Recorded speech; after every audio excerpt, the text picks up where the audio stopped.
any compensation for farm losses, injuries, and loss of lives, primarily because their names are deliberately omitted from the KWS compensation data.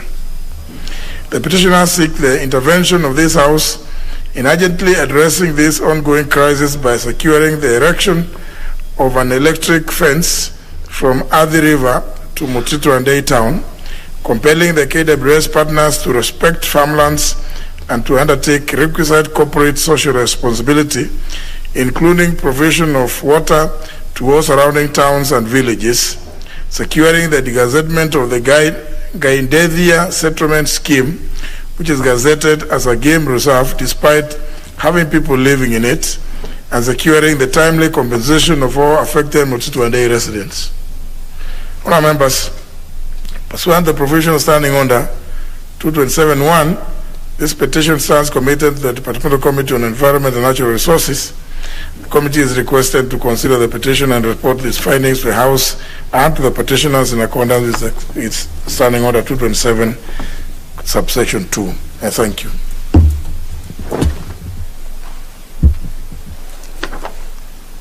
These members want to make comments limited to 2 minutes each, not debate.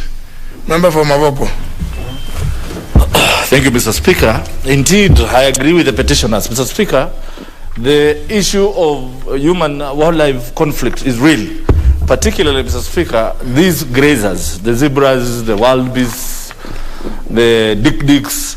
Mr. Speaker, most farmers who border the national parks and reserves really suffer. And Mr. Speaker, every year, this parliament sets aside money. In fact, I remember just last week, the Honorable Pukuse woke up wanting or seeking how much money has been set aside for compensation. Mr. Speaker, indeed, it is very painful.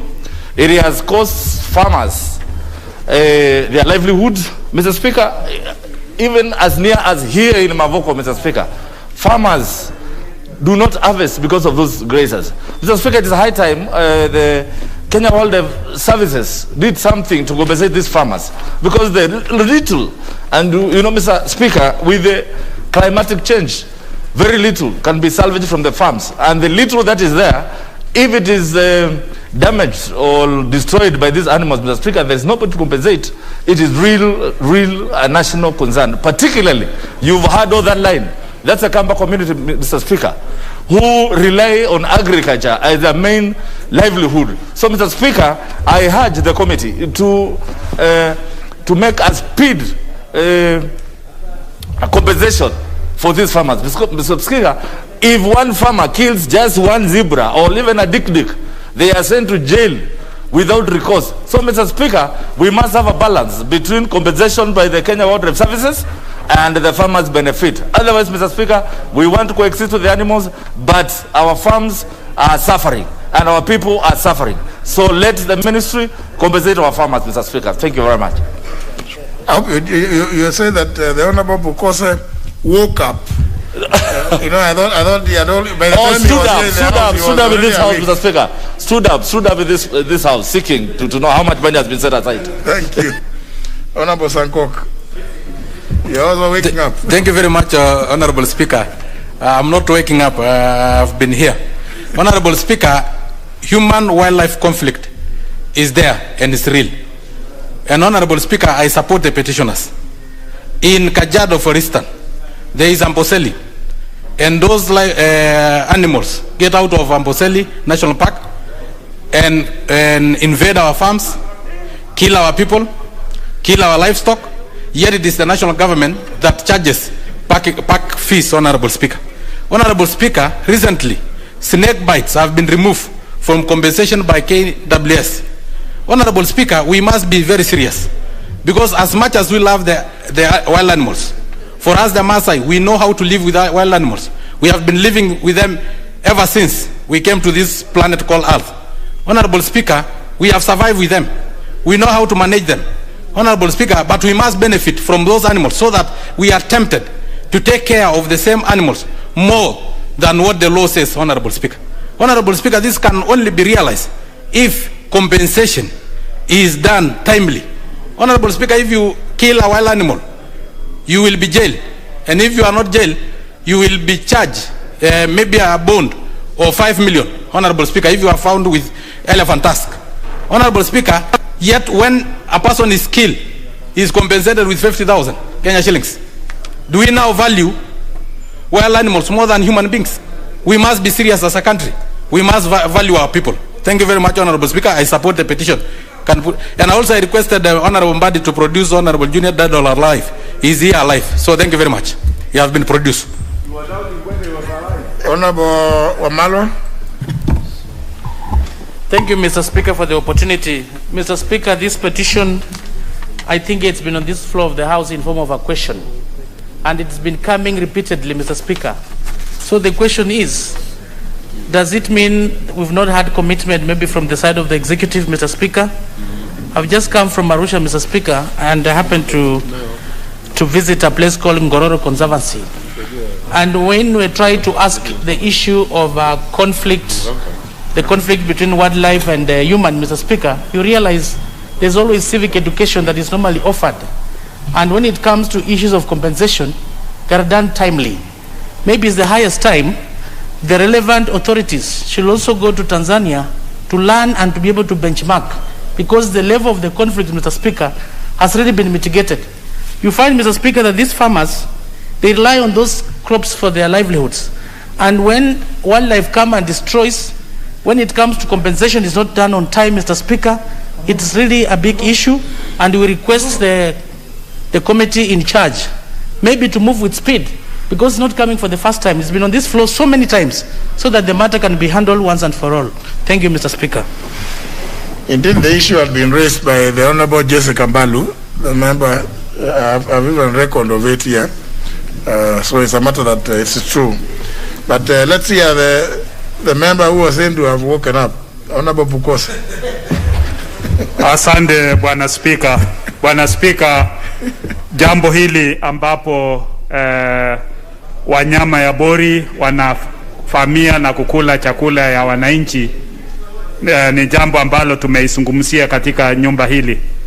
Hasa mimi nimeongea kuhusu eneo langu la bunge la Endebesi, ambapo tuko na Mount Elgon National Park, na jambo ambalo limenikusa Bwana Speaker katika hii petition ni kwamba wamesema askari wanapika wananchi. Hiyo ni kweli, na kwa hivyo nataka kamati inayoongozwa na mjumbe wa Mara itakapoangalia hii maneno, tunataka kujua askari wa National Park ni kwa nini wanashambulia wananchi, kwa nini wanapika wananchi.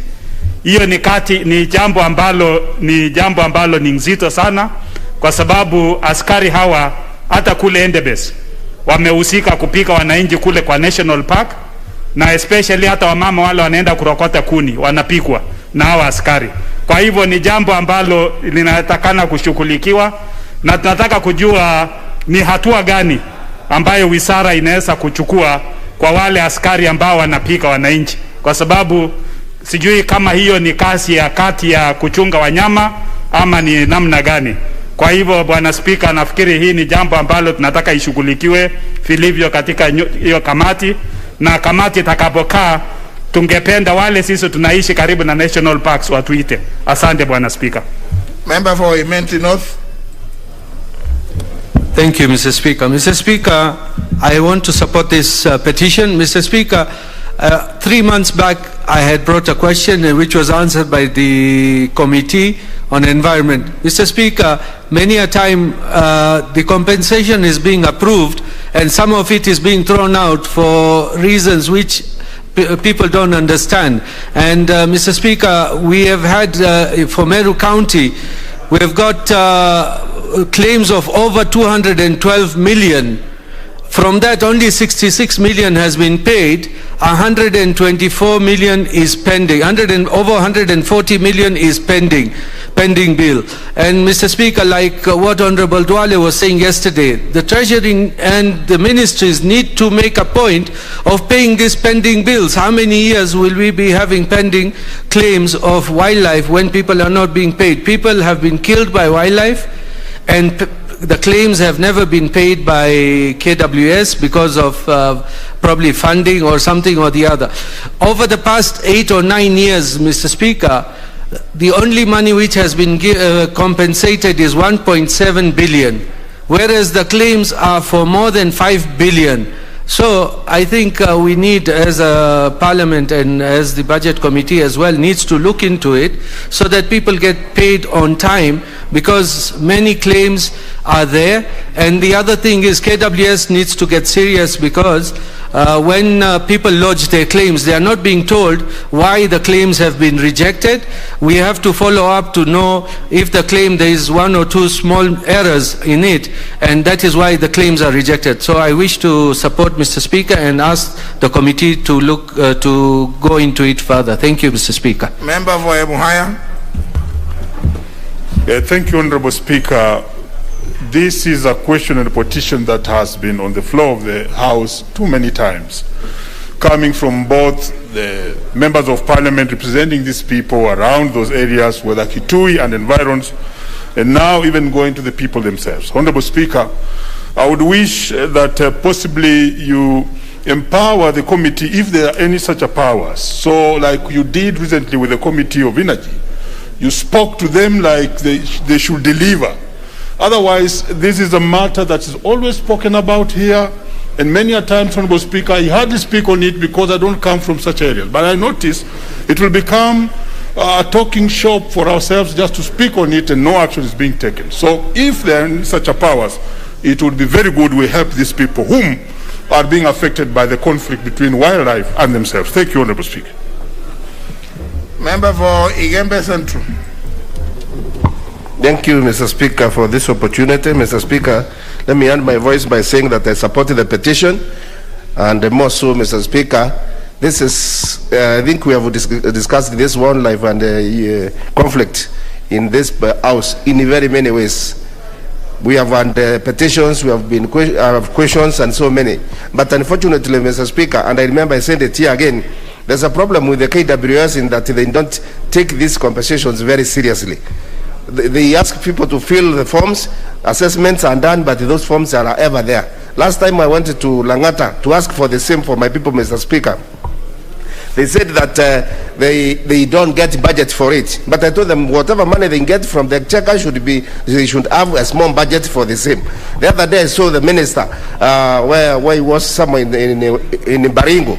He was there and he was giving some money for compensation. So it doesn't take the minister to go and take compensation money. It should be there in book, and each and every person is compensated. Mr. Speaker, also there's an issue of snakes. They say that they don't compensate the snakes because there are some people who keep snakes as pets. So they don't know if it is a wild snake or a pet snake which bit you. We have so many claims from Meru National Park where snakes have bitten people, but they say they don't compensate on snakes. I'm wondering if snakes are not wild animals, and I will see them keeping them. So it should be looked into seriously, Mr. Speaker. Thank you. Member for Marakwet West. Thank you, Honorable Speaker. I also want to make comments on this particular petition, and we have done it several times in this House, Honorable Speaker. I think we know that we have coexisted for a long time with wild animals, but in the recent past, I don't know what is happening. The produce, our crops, especially along the Riapale, we are partnering with we are neighboring Rimoi Game Reserve, and most of our farmers have lost their crops, and there's no compensation. I think as a house, what we need to do is, when we are appropriating, when we are doing the estimates, we need to maybe just allocate KWS good money.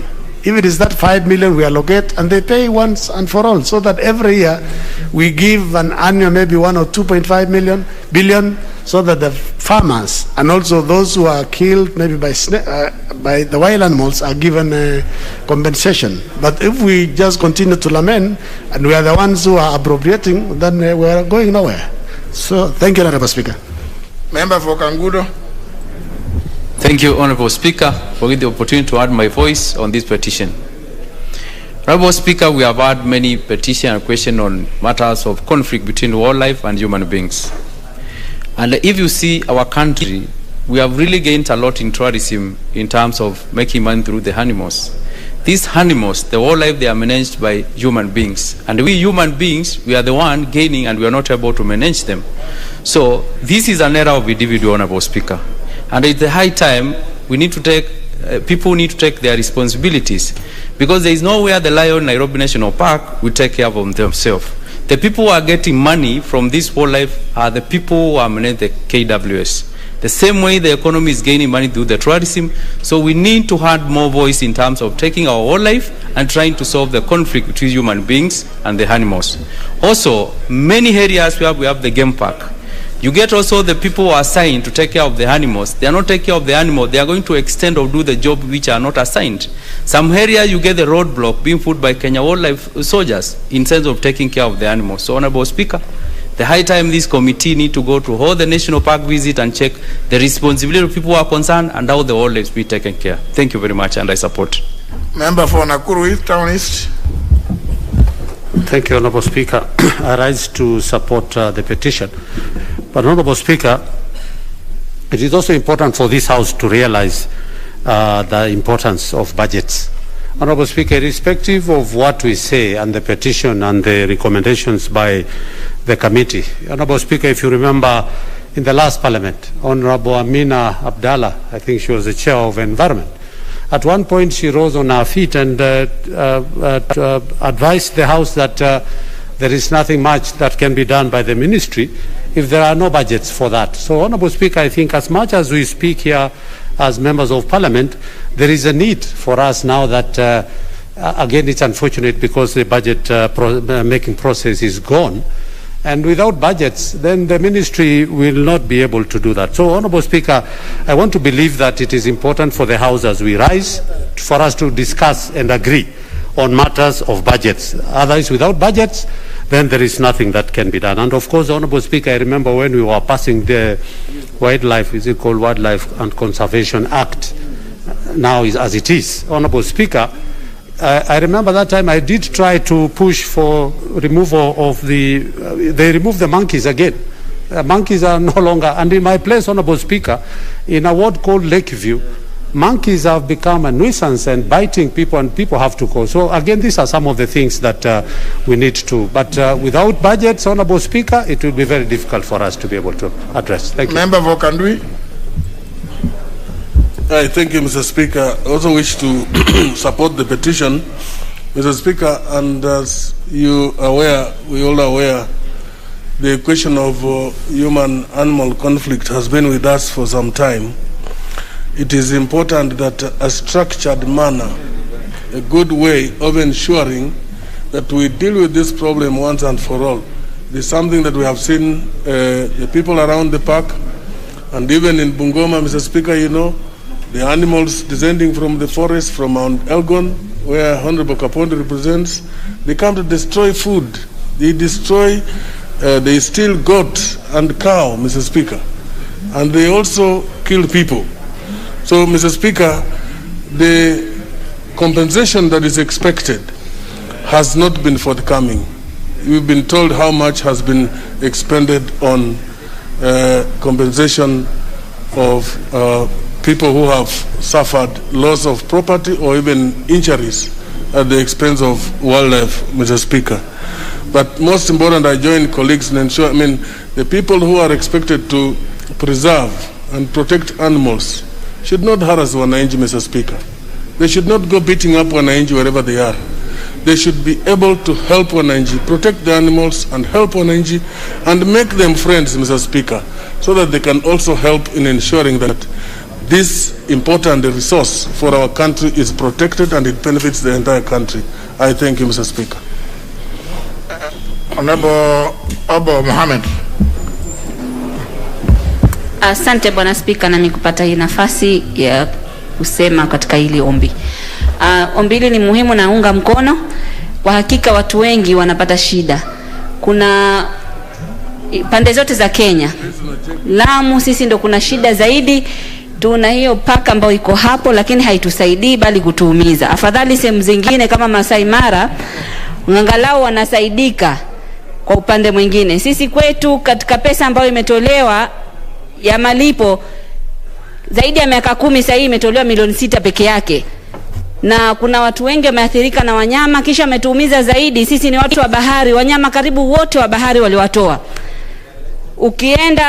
Ukifika baharini, ukipigwa na, kuna mnyama anaitwa yeda, ukikupiga huyo hulipwi. Ukipatikana na papa haulipwi. Na kule tuna wanyama msituni na wanyama baharini. Na saa nyingine unaenda baharini na unapata hata mamba ndani ya bahari kwa sababu wako karibu na maji ya mto. So sisi tuna shida nyingi, lakini huyu waziri tena anatoka coast huko, lakini hata sijui ni kwa nini huko Lamu amekusahau, kwa sababu vile kuko mbali, watu wanalipwa, ikibakia kidogo ndio inarushwa Lamu. Nataka waziri ajue balala kwamba Lamu ni Kenya na Lamu ni pwani. Asante Bwana Speaker, asante.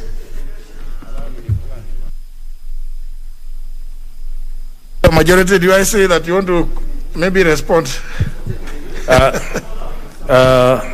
Thank you, Mr. Speaker. I actually don't want to respond. I'm one of the complainants.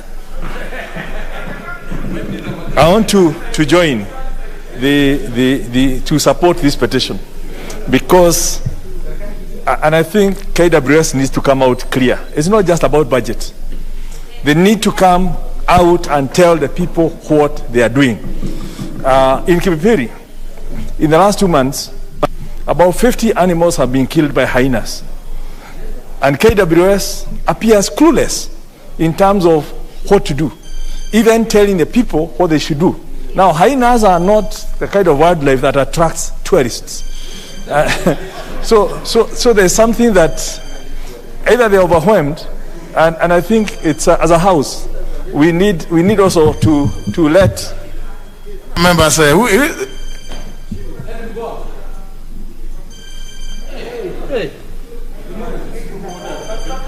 Sergeant at Arms, can you locate that gadget and confiscate it? No, just Sergeant. Yeah, thanks. No, throw it away.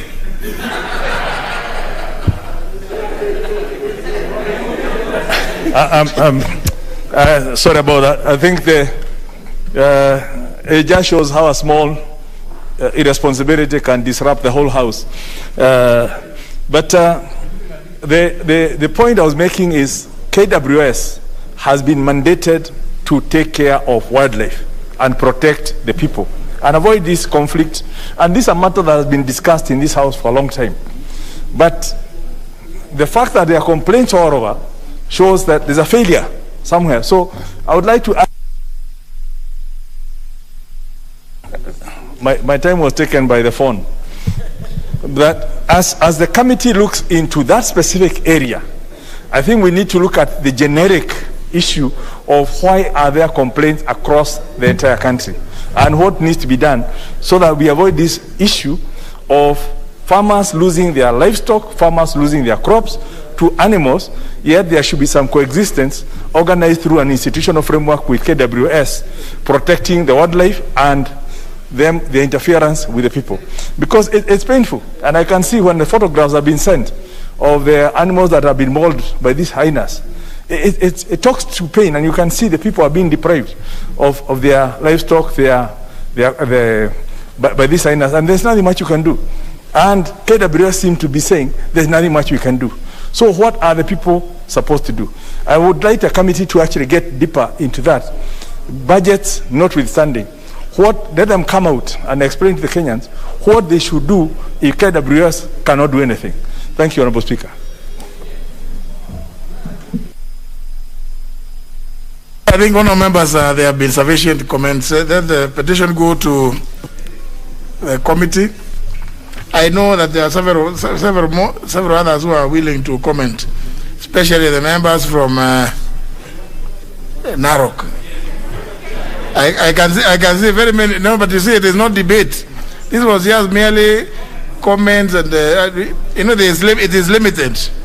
If you look at our standing orders, it's limited. We can't. We know here in this house we cannot talk endlessly. Here we follow the rules. So we move to the next order. Order number 5, papers. Leader of the majority party. Thank you, Honorable Speaker. I beg to lay the following papers on the table of the House.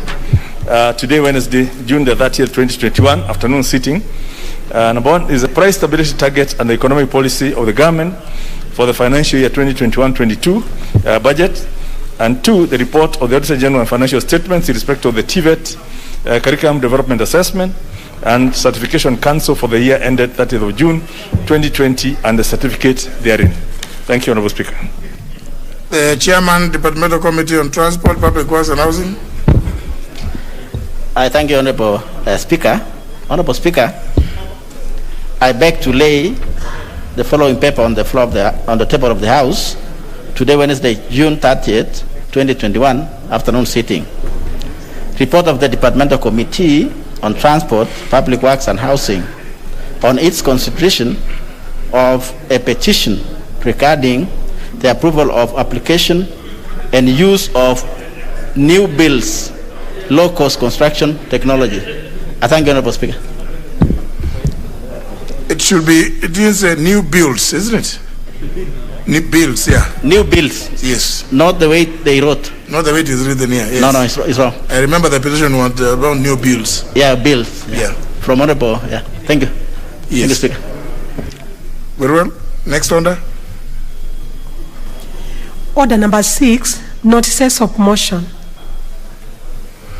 Honorable Wamunyinyi. Thank you, Honorable Speaker. I beg to give notice of the following motion. That pursuant to the provisions of Section 43, Subsection 4 of the National Government Constitutional Development Fund Act 2015 and Paragraph 5, Subparagraph 2 and 10 of the National Government Constitutional Development Fund Regulations 2016, this House approves the list of nominees for appointment to the following two constituency committees of the National Government Constitutional Development Fund, laid on the table of the House on Tuesday, June 15, 2021. 1, Kipipiri constituency, and 2, Matungu constituency. I thank you, Mr. Speaker.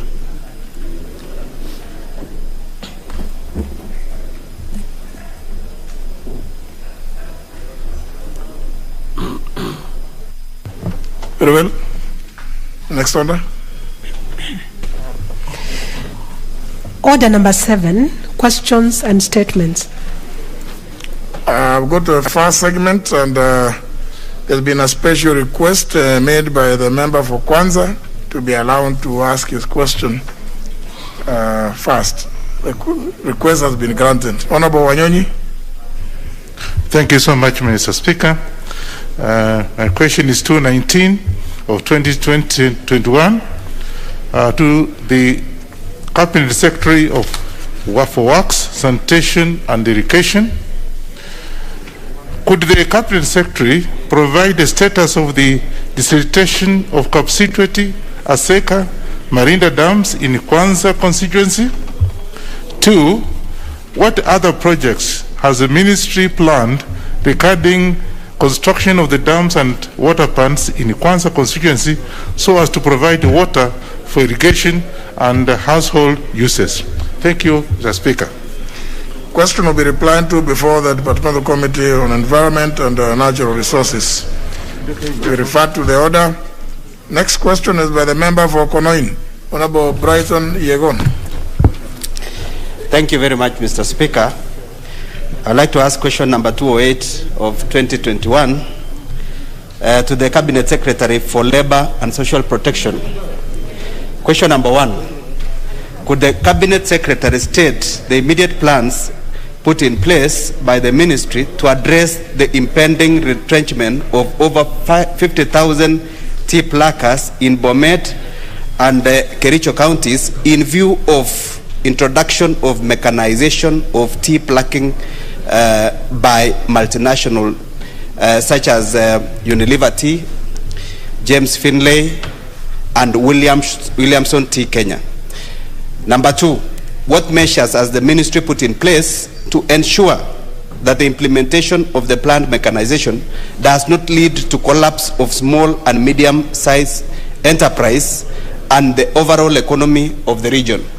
Question number 3, what steps has the ministry taken to safeguard the production of high-quality tea in the region, considering that the hand-plucked tea is of superior quality and fetches higher prices as compared to mechanically plucked product, which is said to be of low quality. Question number 4, what mitigation steps, if any, has the ministry caused the multinational firms to put in place so as to protect the health of the tea workers, given the health risks posed by the excessive and continuous exposure to hazardous fumes emitted by the tea plucking machines, and also continued use of the machines? Thank you very much, Mr. Speaker. The question will be replied to before the Departmental Committee on Labor and Social Welfare. The question by the member for Belgut, Honorable Koech. Thank you very much, Mr. Speaker, and my sincere apologies. This question has come up twice and I've not been there. I apologize. My question number 211 of 2021, I want to ask the Ministry of Education. Number 1, with regard to the recent Form 1 intakes, could the Cabinet Secretary explain the policy pertaining to students who are unable to travel to the secondary schools of the admission due to long distance, and what is the role of the school's management on such admissions? Question number 2, could the Cabinet Secretary further considering advising all county and sub-county schools to admit students who are within their locality but are unable to travel to schools in distant areas? And number 3, what measures has the ministry put in place to address the huge number of students admitted to secondary schools which lack necessary infrastructure to accommodate the expansion, particularly students admitted to Belgut, Starehe boys and Belgut Starehe girls, considering these are special schools initially meant for orphans and needy students from within Belgut constituency? And finally, what immediate steps has the ministry taken to ensure that huge number of students admitted to Belgut Starehe boys and Belgut Starehe girls are provided with the necessary facilities in form of dormitories, classes, and teaching staff? Thank you very much, Mr. Speaker. Right. Question will be answered before the Departmental Committee on Education and Research. Next by the member for Changamwe, Honorable Omar Mwinyi. Thank you, Mr. Speaker. I stand to ask the Cabinet Secretary for the Cabinet Secretary for Tourism and Wildlife the following question. Question number 216 of 2021. What measures has the ministry put in place to revive the Akamba handicraft industry and soapstone carving business, which is on the verge of collapse due to the myriad challenges facing the cottage industry? Thank you, Mr. Speaker. The question will be replied before the Departmental Committee on Sports, Culture and Tourism. Next question by the member for Mwingi West, Honorable Charles Ngosia. Thank you, Mr. Speaker, for the opportunity. I want to ask question 217 of 2021 to Cabinet Secretary for Labor and Protection. Question number 1. Could the Cabinet Secretary explain why the Elderly Persons Cash Transfer Program database record has not been updated since 2017 in the Mwingi West constituency? Number 2. What steps is the ministry taking to rectify errors, update databases, and synchronize all the data following the migration from the manual exercise to the new bank card-based payment, including reinstatement of more than 176 beneficiaries who were left out during the 2018 migration? Question number 3. Could the Cabinet Secretary state the amount of funds allocated to the said program with respect to Mwingi West constituency during the financial years 2016, 2017, 2017, 2018, 2018, 2019, 2019, 2020, and 2020, 2021, and explain how the funds were utilized? Thank you very much, Mr. Speaker. The question will be replied to before the Departmental Committee on Labor and Social Welfare. Last question by the member for Rabai, Honorable Kamoti Momkale. Thank you, Mr. Speaker. I rise to ask question number 218 of 2021. My question is directed to the Cabinet Secretary for Water, Sanitation and Irrigation. 1. What is the status of construction of Muzima 2 water supply project, and when is it expected to be completed, considering the dire need of water supply in Rabai constituency and the surrounding areas? 2. Could the Cabinet Secretary also explain whether there are any plans to expand the capacity of the old Mzima water supply project in Rabai constituency, which was constructed before independence and can barely support the current population? Lastly, could the Cabinet Secretary also explain the status of completion of Mwache Dam in Kwale County, which is expected to serve the residents of Kwale, Mombasa, and Kilifi counties? Thank you, Mr. Speaker. Question will be replied to before the Departmental Committee on Environment and Natural Resources. Now, members, we move to the next segment of that order. Requests for statements. We start with the request by the Honorable Geoffrey Osotsi. Honorable Speaker, pursuant to Standing Order 44-2C, I wish to request for a statement from the Chairperson of the Departmental Committee on Health regarding a comprehensive vaccination plan against COVID-19 pandemic. Honorable Speaker, COVID-19 pandemic continues to cause significant negative impact to the Kenyan economy that has led to massive job losses, unemployment, poverty, collapse of businesses, and loss of lives, particularly in Western Kenya, where we have an average of 5 funerals in a village per week. This has raised concerns about the containment measures as well as the efficiency and accuracy of the testing kits in light of new COVID-19 variant.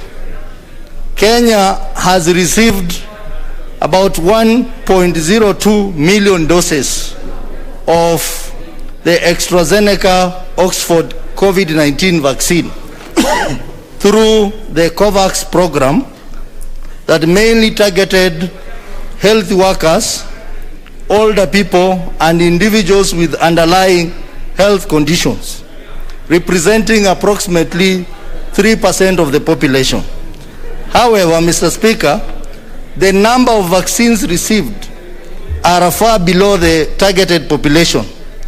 Globally, vaccination is now the most strategic measure to contain and manage the spread of the virus.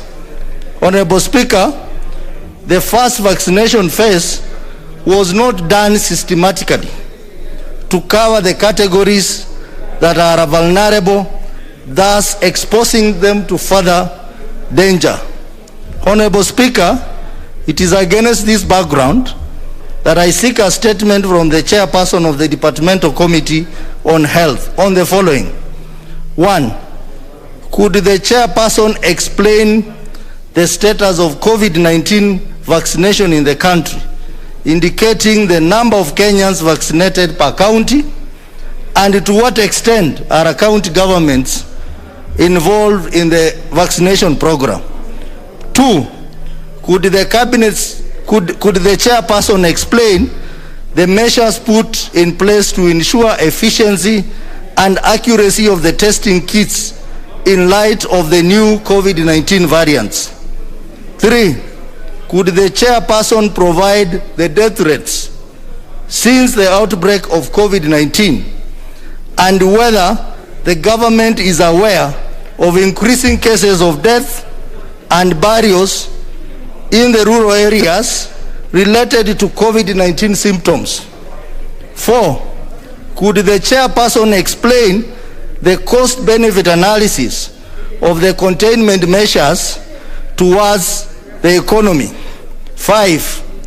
Could the chairperson provide timelines set by the government in order to achieve a target of 100% vaccination? And lastly, what diplomatic strategies has the government deployed to source for more vaccines from its allies or partners? I thank you, Honorable Speaker. Is the Chair Committee of Health present? The Vice Chair? Your request will be channeled through the Office of the Leader Majority. Next, request by the member for Kuresoi South, Joseph Kipkoski. Honorable Speaker, pursuant to Standing Order 44.2c, I rise to request for a statement from the chairperson of the Departmental Committee on Lands regarding caveat imposed on title deeds of former settlements within the Mau Complex, Kuresoi South constituency. Honorable Speaker. Honorable Kinyajui, what have you done? Don't Kinyajui carry. You walked from there, cross this way, now you are this way, you are cross this way. This is the floor of the House. Honorable. Proceed, Honorable Kipkoski. Honorable Speaker, in 2003, the government imposed a caveat on the title deeds of former settlements within the Mau Complex, affecting residents with valid land documents. The affected areas covers above 67,500 acres of land in Olonguruwoni, Kiptakich, Tinet, and some parts of Keringet ward areas, rendering the said title deeds worthless for any financial or any other transaction, as well as public and private infrastructural developments. This has adversely affected the socio-economic and physical developments in the region, particularly those who depend on loans from financial institutions to grow and develop agribusiness. Honorable Speaker, it is on this background that I seek a statement from the Chairperson Committee on Departmental Committee on Lands on the following. Number 1, could the Chairperson explain circumstances that led to imposing of a caveat title deeds for over 65,000 acres of land in Olonguruwoni, Kiptakich, Tinet, and some parts of Keringet ward areas in Kuresoi South constituency? Number 2, what urgent steps the government is taking towards lifting of the said caveat, considering that it has negatively affected the socio-economic development in the region, but from financial institutions to grow and develop agribusiness? I thank you, Honorable Speaker. The Chairperson, Committee on Lands, certainly she is not in the House.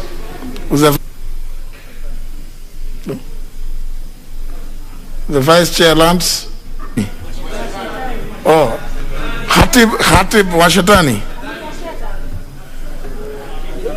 Now that both are absent, let the request be channeled through the Office of Leader Majority. The request will be channeled through the Office of the Leader Majority. The next request is by the member for Isiolo, the number Rehema Jaldes. Thank you, Mr. Speaker. Mr. Speaker, I rise to read a statement. To read? To request, sorry. Oh. Request for a statement on resurgence of banditry attack and killing in Isiolo County. Honorable Speaker, pursuant to Standing Order 44.2c, I seek to request for a statement from the Chairperson, Departmental Committee on Administration and National Security regarding resurgence of banditry attacks and killing in Isiolo County. Honorable Speaker, the insecurity situation in Isiolo County has escalated and reached alarming levels. The residents of Isiolo County can no longer participate in meaningful economic activities due to fear of banditry attacks. The attacks have resulted in loss of lives, loss of livestock, and destruction of property. Over the last 1 month alone, several incidences have been reported to authorities, but no action has been taken by the government. The incidences are as follows. On the 1st of June 2021, a raid took place at an area called Gafarsa, where 500 goats belonging to one Sugo Muhammad was stolen. On 12th June 2021, a raid took place at the same area where 5 persons, namely Idris Godana, Galgalo Wario, Abdullahi Nuno, Ali Yaro, and Abdulkadir Nuro were killed, and 800 goats belonging to Nuno Kulo and Gale Bule were stolen. On 12th June 2021, 5 people were killed in an attack at Buffalo Spring. On 23rd June 2021, 5 people were killed in an attack at Buffalo Spring. On 23rd June 2021, another attack took place at another place called Madowale, where 5 people, namely 3 women, Hadija Kosar, Sharu Bolu, Mole Hussein, Sharara Abdi, and Abdirizak Abdi were killed, and a generator burned to ashes. On 23rd June, the same day, another raid took place at an area called Kom, where 60 goats belonging to one Guyo Bagaja was stolen. And on 25th June 2021, another raid took place at a place called Bojidera, where one person, namely Alio Muhammad, was killed, and 3 people, namely Ali Adan, Yusuf Wario, and Rashid Roba, were injured.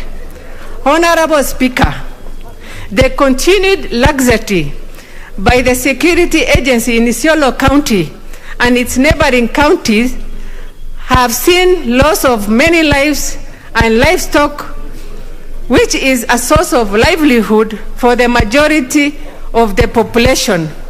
Therefore, Mr. Speaker, urgent intervention from the government is required to end this vicious attack. It is against this background that I seek a statement from the chairperson of the Departmental Committee on Administration and National Security on the following. What measure is the government taking to address resurgence of raids and banditry in Isiolo County? Number 2, what efforts are in place to arrest the perpetrators of the recent attack and recovery of the stolen animals? Mr. Speaker, we know these attacks are well planned, coordinated, and even at some point financed by the government. Therefore, Mr. Speaker, our heart is bleeding.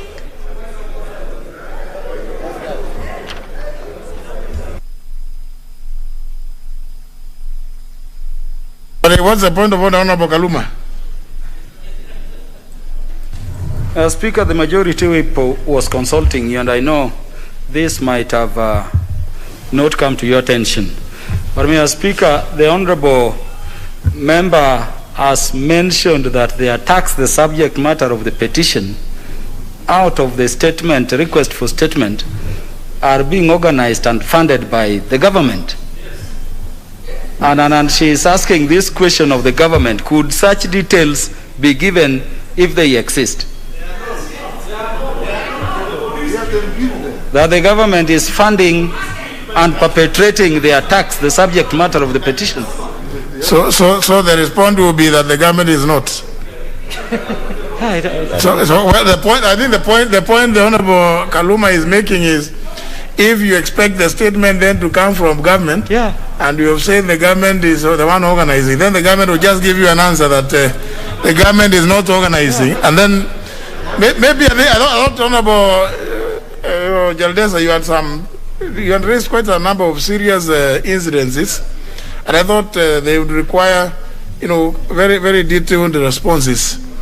But sometimes we also are the authors of our own misfortunes occasionally, maybe inadvertently. Had you finished your request, or you stopped at where the government? You already knew the answer that the government is the one that is funding. In which case, then there is no need of making the request. Mr. Speaker. Yes. I did not blame the entire government, but I said there is a one well-known person who is behind organization, mobilization, and funding of the killing of my people. That is what I want the government to investigate. When they do that, they will know. Otherwise, Mr. Speaker, there is no way in a span of about 5 days, the county of Isiolo will lose more than 15 people. It doesn't make sense. So I want the government, through the chair, to investigate, and if possible, Mr. Speaker, I would like to be present on the day when this question will be responded to, so that I can ask the leading question. Thank you, Mr. Speaker. No, don't ask a leading question. It will be... Sorry, further question, Mr. Speaker. Yes, Mr. Speaker, I'm very emotional. I appreciate because this killing, Mr. Speaker, happens even to women, to people I know, Mr. Speaker, who are innocent. Honorable Jaldesa, you have a point, you have a reason to be emotional. Yes. But some of these long phrases, leading questions, misleading, and supplementary, they sometimes can become, they can put us into some trouble. But I think it is not, Honorable Jaldesa, you have sought a request for a statement. They have not an answer unless your request is such that you'd want the cabinet secretary responsible for administration and national security to appear before the committee and not give the chairman a written response. Honorable Jaldesa, perhaps you could. Mr. Speaker, sir, in the interest of the number of people involved, I will really appreciate your kind intervention if the CS could appear before the committee, so that I can also get an opportunity to sit through and listen, and whether, if possible, to even substantiate some of the things, Mr. Speaker, I said. Because remember, I said this is a well-coordinated, planned, organized. Probably. Okay, let me help you. We will, because it touches on the loss of human life, and I think that in itself is a serious matter. Because the statement you sought was understanding under number 44(2)(c), I think we should convert this into a question understanding under number 42. So that indeed, I think because of the details you've given, I think this should be converted into a question, so that the cabinet secretary appears to respond, and you be notified of the day and time, so that then you can shoot those supplementary questions. There may be no need for you to make substantiation, because then you will have taken it upon yourself to respond. But in the supplementaries, of course, you can make all other allegations or statements desiring a response from the cabinet secretary. So I think that's to assist that situation, because it's a grave one. 15 lives lost, I think, is not a light matter. So let that request for statement be converted into a question. Honorable Mwadhi, that is converted into a question for which the Cabinet Secretary should appear and respond, so that I think the matter can be better interrogated. Because you are going to get you may get an answer, written answer, and there will be so many supplementaries that here on the floor of the House it may not be possible to respond. Honorable Mwadhi. Thank you, Honorable Speaker. Honorable Speaker, I quite sympathize with the Honorable Member for the loss of life and the theft of livestock. But at the same time, I want a direction from you, Honorable Speaker, whether the statement that has been sought now stands as a question, or she needs to rephrase that in terms of the various questions that she needs addressed, so that then, and you have rightly said, the CS will appear before the committee and she will have time to give details. Yeah, so I just wanted that clarification. Yes. I've said that it be converted from a state request for statement into a question, so that the staff will now redraft it as a question directed to the Cabinet Secretary under Standing Order number 42, as opposed to request for statement under 44(2)(c). And I think there's nothing out of order. We are still in the process. You see, point of order is not an occasion for people to start raising issues about everything under the sun. There must be something which is not in order. Now, whatever I've done, it is within my power, understanding order number 1, because it's not provided for.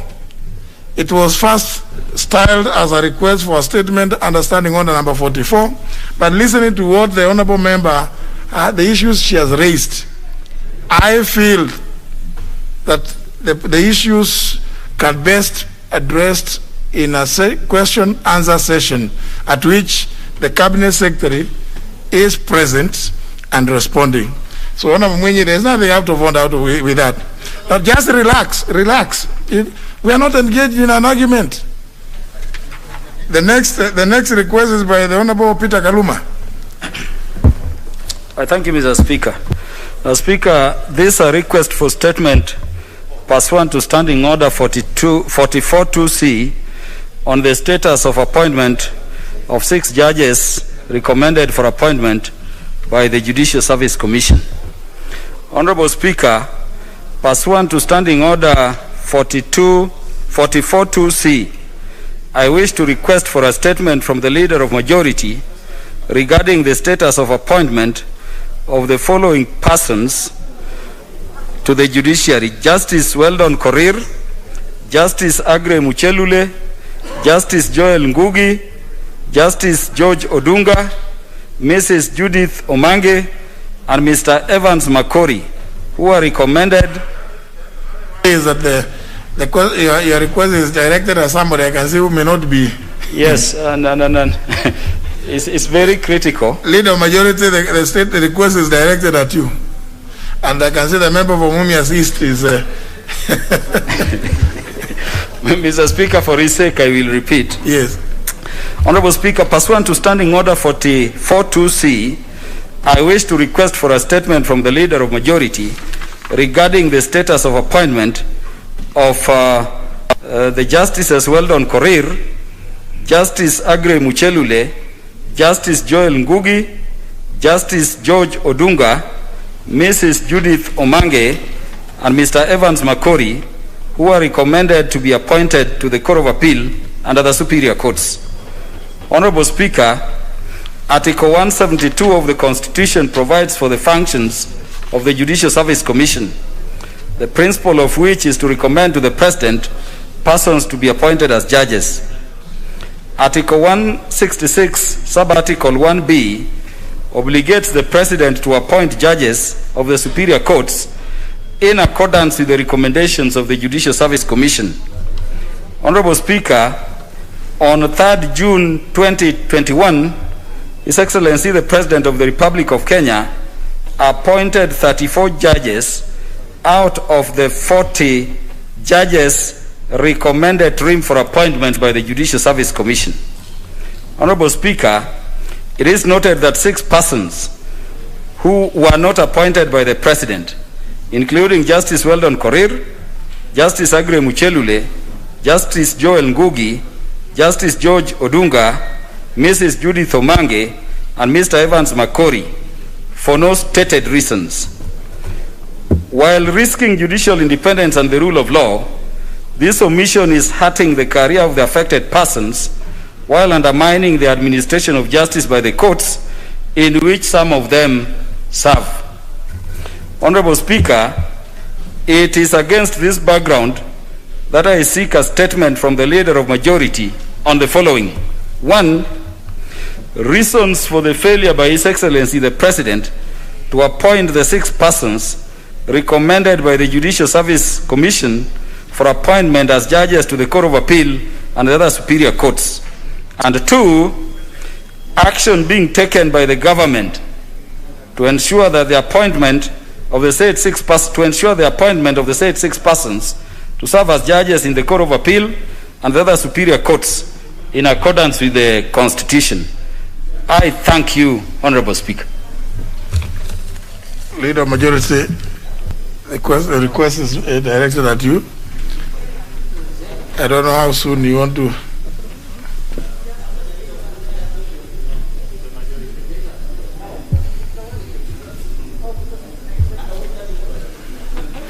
What does that mean?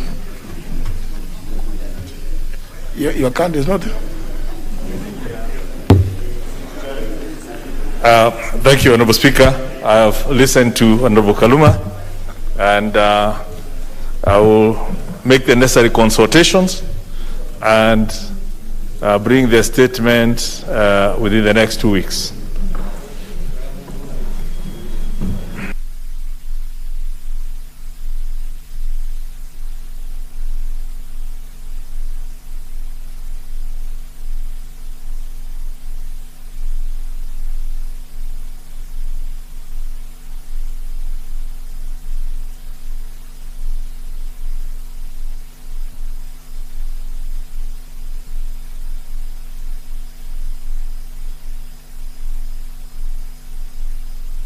I imagine, I suspect that the Honorable Kaluma is happy.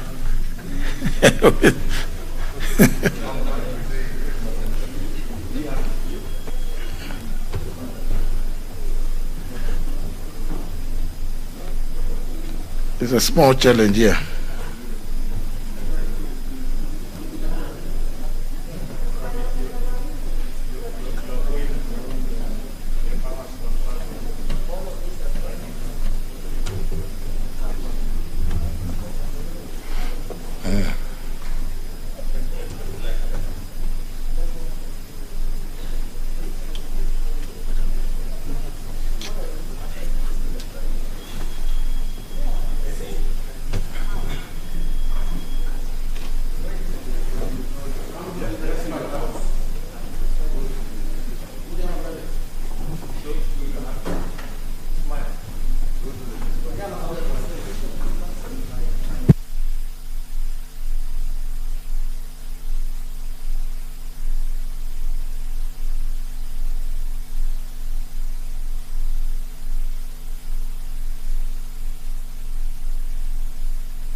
The IT people, can you give the mic to Honorable Kaluma?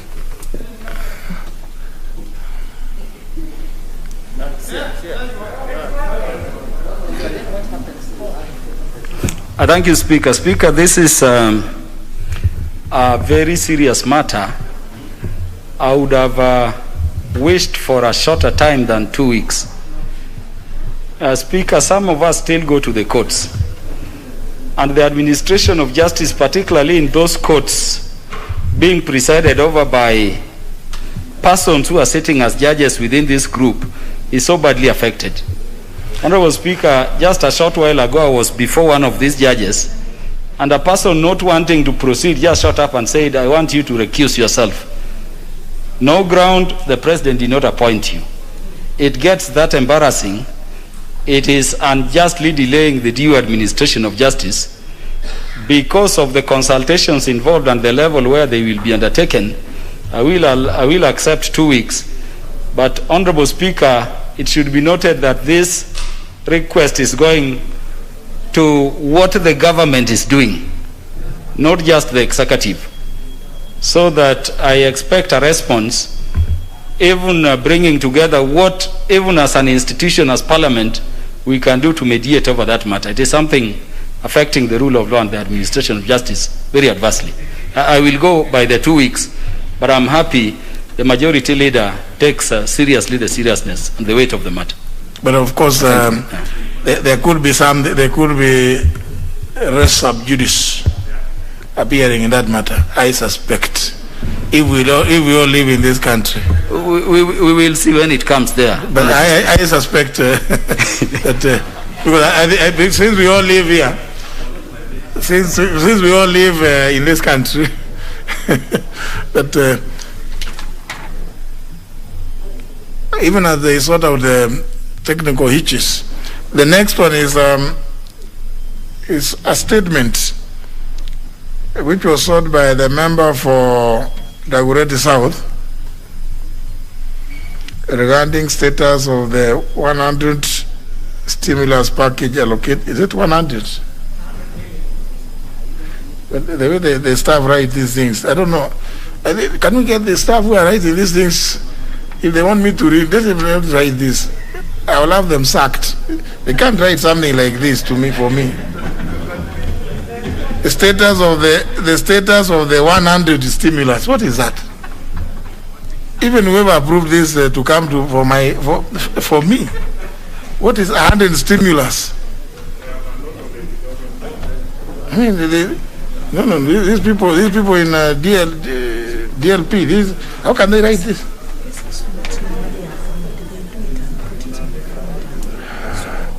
This is bad. This is bad. So, no, sorry, the thing is, the question is the status of the 100 million, I don't know, million cows or million goats, again, stimulus package allocated to artists to cushion them against the COVID-19 pandemic. Now, the Honorable Patrick Makao Kingola, the chair of the committee, I have looked at this response. It is 30 pages. I think just give us a highlight. I hope you have given the Honorable Kiarie. Thank you, Chair. Thank you, Speaker.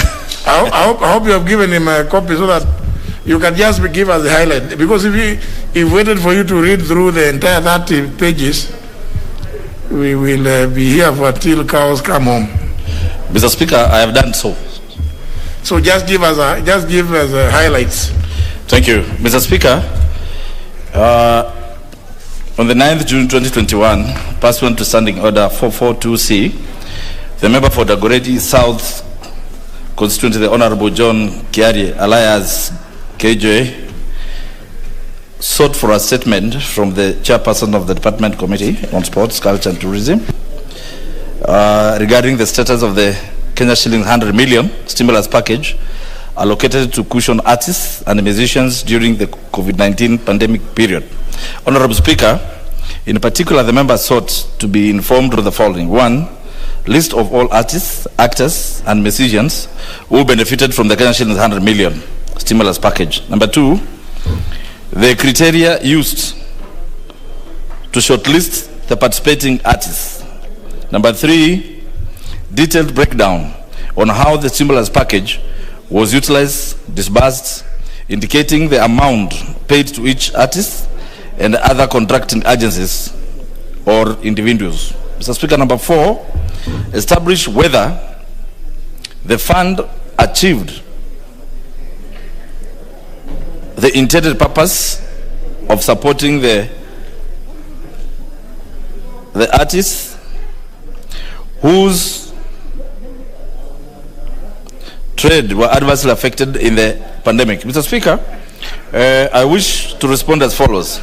That regards to question 1 and 3, I hereby table the list of the artists, actors, and the musicians who benefited from the Kenya Shillings 100 million stimulus and the detailed breakdown is requested in item 3, that is in annexure 3. And indeed, Mr. Speaker, I need to indicate that the member has been furnished with copies of the same. Mr. Speaker, I wish to notify the House that yes, this 100 million was disbursed. And Mr. Speaker, this is how, because you've asked me to highlight, this money was given in different state departments. Number 1, the State Department of Culture was allocated 18,780,000. The Permanent Presidential Music Commission was given 32,950,000. Kenya Film Commission was given 8,500,000. The National Museums of Kenya was given 21,400,000.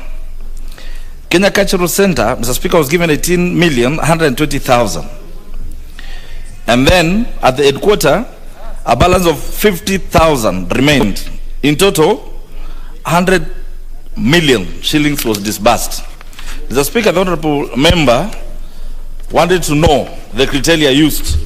And Mr. Speaker, I'll go very fast.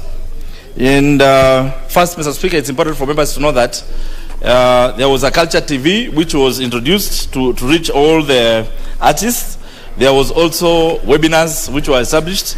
Mr. Speaker, there were all hashtags of all sorts that were given out by the ministry to make sure that every Kenyan got the information.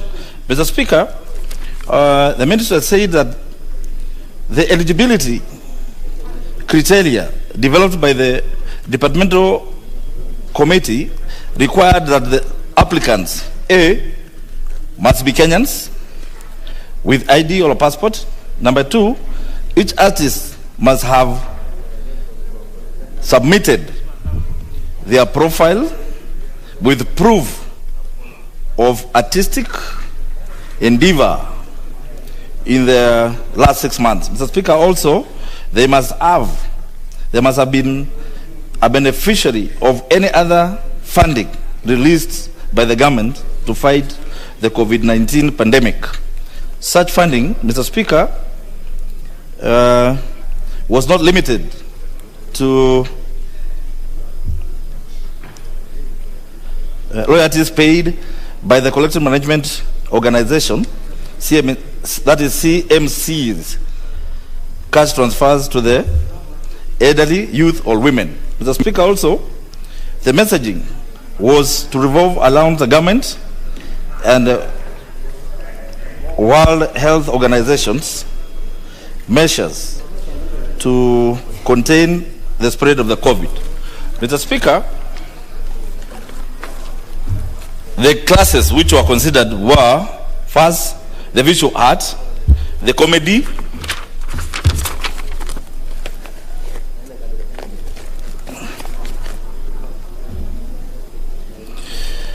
and all other artists that are applied. Mr. Speaker, in question 4, the honorable member wanted to know whether the stimulus package achieved its mandate or intended purpose of supporting the artists. Yes, Mr. Speaker, it is indeed as per the attached list that was given by the ministry that I'm going to table in this house, and I'm sure the honorable member, once he goes through, his question will be answered, Mr. Speaker. And I want to say yes, indeed, as a committee, we checked how that fund was disbursed, and many members, although most Kenyans, as usual, never got the information, either because of their remoteness of where they are, or others maybe didn't know. But Mr. Speaker, after questioning the ministry and the relevant agencies that were involved, alluded that they did everything within the medium of passing the information, and that they were sure that each artist received, and those who received and applied received the same amount, Mr. Speaker. So with your permission, Mr. Speaker, allow me to table the recipients from each sector that I mentioned before, Mr. Speaker, and they have been annexed from 1, 2, 3, 4 up to 5, Mr. Speaker. So, Mr. Speaker, with permission, allow me to table this so that any member who may have such questions, Mr. Speaker, can read from the table room. Thank you, Mr. Speaker. Honorable Kelly. Thank you very much, Mr. Speaker, and I'd like to first thank the committee under the leadership of Mheshimiwa and the members for quick response, Mr. Speaker. Mr. Speaker, the reason why I was seeking this statement is because the intent of the 100 million stimulus package was to shield and cushion artists during the pandemic period. Mr. Speaker, as we all realize, the pandemic is still here with us. The lockdowns are still here with us. The curfews are still here with us, meaning that people who are working in the hospitality industry, people who are in the entertainment industry, whether they are visual or performing artists, are still out there in the cold, not working. So for the ministry to respond to us and tell us that the intended purpose has been achieved is to not be very generous with the truth. Mr. Speaker, I received a very voluminous response, and I'm still combing through the documents up to and including a number of artists who are said to have been paid. But more importantly, Mr. Speaker, during this exercise of the disbursement of the 100 million Kenya shillings, there are many questions that still remain unanswered. One is, how do we identify an artist in this country? What qualification qualifies one to be an artist? Secondly, does such a database exist? Because if such a database existed, then we would have been able to go back to the ministry and say, out of all these people, the beneficiaries were the ones that you have listed. Finally, Mr. Speaker, and most importantly, the same ministry, so that they do not find themselves in a similar situation, will need to have to do the hard work. Mr. Speaker, the hard work includes putting up an intellectual properties policy. We can make laws here, Mr. Speaker, like we did with the amendment of the copyright laws. However, the laws should follow policy. We are putting the cart before the horse. So until we have an intellectual policy, intellectual property policy, we shall still be grappling in the dark on these matters that have to do with performers. Mr. Speaker, I'd like to authoritatively say that the intent that was envisioned by the head of state in giving this cushion to artists was not achieved. 100 million Kenya shillings is a drop in the ocean for the hundreds of thousands of artists who are suffering right now in the prevailing COVID situation. Thank you very much, Mr. Speaker. The follow-up issues, we will take them up through the necessary channels, because the ministry has given us a response. We will take up the other questions through the relevant channels. Much appreciated, Mr. Speaker. Honorable Pukosa, are you a performing artist also? Thank you, Honorable Speaker. Apparently, whenever I drive along the road, and many of you, when you drive along the road, you see some performing artists trying to earn a living in one way or another. And these people have been reduced to beggars, Honorable Speaker. Yet, these are people who are earning their livelihood in clubs and other places where they were performing. So I think this question by the Honorable Member, when I listen to what the response from the chair, 32 million went to the Presidential Music Commission. You know, that is the bulk of it. These are, and when you look at even the division into the various groups, these are groups that, these are corporations that have budgetary allocation within the treasury. did this money really reach to such performing artists? Because when we reduce people who are earning their livelihood, where they were getting whatever money they were getting, they were paying for their rent, they were taking their children to school, they were able to feed themselves. Now we've reduced them to come and perform on the road so that they can get on our sympathy. I think, Honorable Speaker, it is something that touches all of us as Kenyans and as human beings, that we think the President should still do something that can be able to reach to these people. That is my prayer, Honorable Speaker.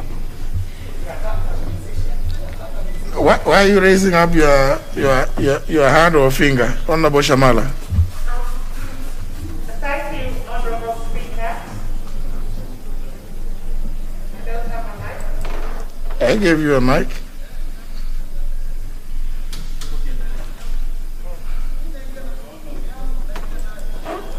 Thank you, Honorable Speaker. I think it's important, and I'm not sure if that report pointed out. I heard Honorable Kiari talk about databases. What is clear is that we do have databases under and known as collective management societies, CMOs. And these CMOs are either for producers, they are for performers, they are for and other various artists. And it would be interesting to know that were these categories listed and what proportions of these monies went to these registered artists. But the registered artists are registered in these various organizations, and I'm not sure that the report captured that. So that would also be a very important aspect. How is it that the ministry, which formula, which methodology did they liaise with these collective management organizations or societies? There's another member who is raising up his hand, but let me, the ones who know how to use the gadgets. Honorable Wanga. Those who are raising hands up, please. Learn, I told you, it takes a very short time to learn how to use. Now you have fingers up and hands up. I'm not good. That's not the way I recognize you catch my eye. No, so don't raise hands up. Honorable Wanga. What's the problem with that? No, it's on, but it's not working. Thank you, Honorable Speaker. Honorable Speaker, I thank Honorable KJ for bringing up this issue of artists and how they shared in the stimulus package, and I thank the Honorable Chairman for that response. Honorable Speaker, we need to do more in support of our artists. And like the other day, Honorable Speaker, when we were speaking here on the issue of performing artists, especially musicians, and they create content, and then it is used, for example, as ringback tones, the skiza tunes that we have on our phones. But if you look at the sharing formula, it is such that the artists get peanuts, while the communication companies get almost 3 or 4 times more than what the artists who are the content creators are getting. So as we move forward, Honorable Speaker, this House, I think we need to take this matter of the artists seriously and do as much as possible to support them. We will be moving forward, Honorable Speaker, to bring amendments, including to the Copyrights Act, so that artists get their fair share when they put in their effort. Thank you, Honorable Speaker. I see the member for Funyula also wanted to weigh in. Yeah, thank you, Honorable Speaker. Member for Katanga doesn't know how to use the gadget, so. Thank you, Honorable Speaker. Or he just walked on his 2 feet without the card. I must commend my colleague, Honorable KJ, for bringing this issue. Honorable Speaker, those of us who interact with the youth from our constituency, who have ventured into performing artists, who have ventured into music and related works, are really suffering, Honorable Speaker. Honorable Speaker, the audience were mostly live performances. The audience was mostly during social events like weddings and the rest, and even churches where they could get some little stipend or money to support their life. Honorable Speaker, the 100 million stimulus package that was provided is truly a drop in the ocean. I suppose and do trust that in the fullness of time, the Budget Appropriation Committee and the relevant committee might have to consult further with the relevant ministry to see what we can do to support these performing artists. I know, Honorable Speaker, there's a program in the ministry about recording and doing those kind of things. However, the program is underfunded and unable to reach all parts of the country. We hope that with time, the departmental committee will address and look at this issue. Thank you, Honorable Speaker. I see now the member for Gatanga has been shown how it is done. Thank you very much, Mr. Honorable Speaker, for giving me also a chance to make my contribution. Honorable Speaker, you are a great beneficiary of our cash crop, which is music. Honorable Speaker, Gatanga is known for producing a great number of musicians from Central Province. Honorable Speaker, we have over 3,000 registered musicians. And we have produced great stars like the late John DeMathew, Peter Kegia, Timona Mboro, Kariuki wake Arutara, DK Daniel Kamau, wa Mumbe, Gashadi wa Duo, Jerry wa Gatanga, Koikei, among our stars. But Honorable Speaker, when these payments were done, I want to confess our people never benefited. And Honorable Speaker, I've looked at the list which was given by the chairman of the committee.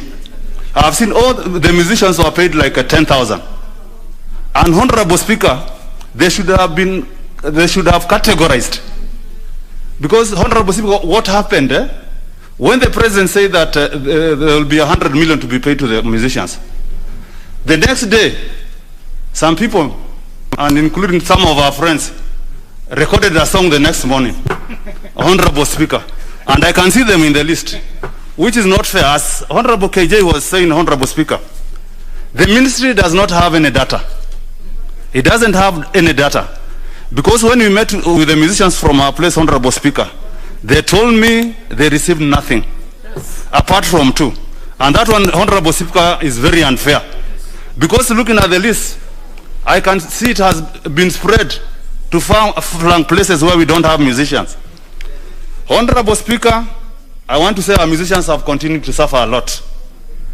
With the closure of the bus, Honorable Speaker, you know Mogidi is gone. And you know with Mogidi comes other things, Honorable Speaker. Our people are really suffering. Honorable Speaker, as we do our protocols, COVID protocols, Honorable Speaker, a way should be found of how we can assist the artists. Honorable Speaker, maybe I would like to request the Ministry of Health maybe to consider during lunchtime up to about 7, they allow some of these people to perform. Because these people have nothing to eat, Honorable Speaker, and they have invested their lives. They have invested their lives to produce music which, Honorable Speaker, has entertained you for this long. And Honorable Speaker, when you came to Mokoro Nyagadanga the other day to be crowned as a Kikuyu elder, it was unfortunate, Honorable Speaker, that we are not able to entertain you. And Honorable Speaker, next time you go to a forest somewhere, make sure you invite us so that we can entertain you. With those few remarks, I want to say thank you very much. Member for Kilividos. Thank you. We will also invite you, Mr. Speaker, too. But I would like to say this, the closure of entertainment places and the way our artists are treated has actually put them in a situation where they become beggars. Where I come from, I have a town called Watamu. Watamu has always been sustained by as an entertainment town. But today that town is completely dead. The tourists are not there, the bars are not there, the local tourists that come to that town are also not there. The money, the leader majority remembers Mtwapa, but my focus is on Watamu. Now, the money that was supposed to be given from the 100 million, the 100 million, I remember a team from the presidential unit came to my town and said they are coming, there's a guy called Big Ted, somebody. Came there, they talked about that 100 million. They stayed there, talked to young people, and they left without giving them even a shilling, and yet they said they had brought the 100 million. It created a lot of excitement in the town that now that money is here. The artists were there that planned to now go and perform or do whatever these guys wanted to get the money, but they were never given. When I called these guys, they had already left for for Nairobi. That's the story of the 100 million. Nobody saw it. I didn't see it in my constituency. I didn't see it in Kilifi County. So, Mr. Speaker, as we try to look at these COVID protocols, I think Minister of Health, and I actually thought the President would yesterday open some of these counties that have not been affected by this thing drastically. Town of Malindi and Watamu are dead completely, and people have no job, they have nothing to eat just because of these COVID protocols. But I also want to ask the President, give us some more money. This time, pass it through CDF, who will give it to the people. I thank you, Mr. Speaker. I thought you had just been debating the budget. Yes, the other day. I thought that's the time you should have. Because a lot of these organizations through which these funds were channeled are organizations that receive no more budgetary allocations.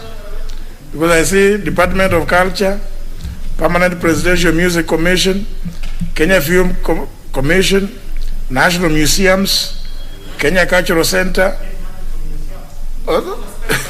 Yeah, National Museums also got, they got 21,600,000.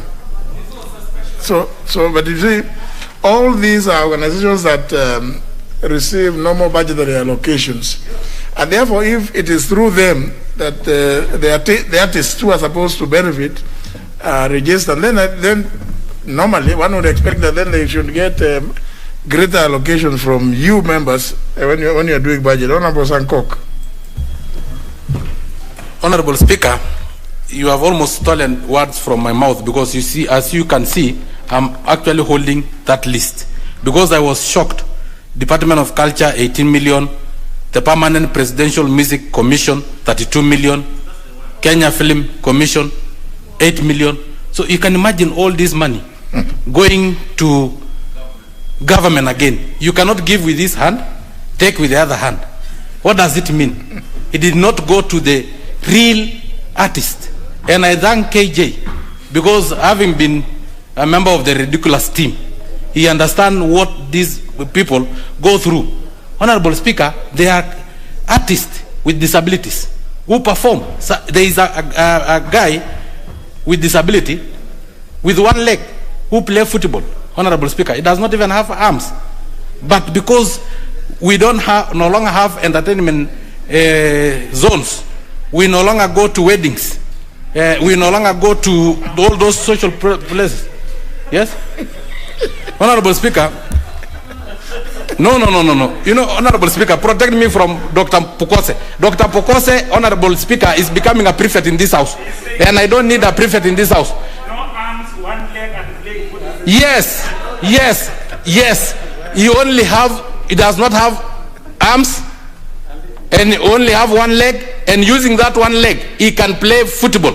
I'll give you the name of the guy. And Honorable Speaker, allow me to bring him here so that he can play football here, right, using his leg, Honorable Speaker, and even draw you, because now you are a popular figure in Kenya, so you will draw your image using that one single leg, Honorable Speaker.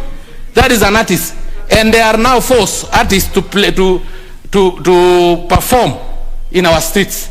How can a person with disability perform in the street, in the middle of cars, especially when we have crazy drivers like Honorable Pukos? Honorable Speaker, that is why I'm saying this money should have been given, divided to probably National Council for Persons with Disability, 30 million, so that artists with disability can be given, because they have the register. Anywhere else they register, Honorable Speaker, this money is channeled. Lastly, Honorable Speaker, 100 million, divide by 290 constituencies. You realize that is really peanuts. So we request our President, at least 500 million. It will not be enough, but it will be something that we can pride ourselves in. Channeled through elected members of parliament. They know the artists, they can give to the artists. Lastly, what was the administration cost? Honorable Mbaya have just said that they visited Watamu. Did they go to Watamu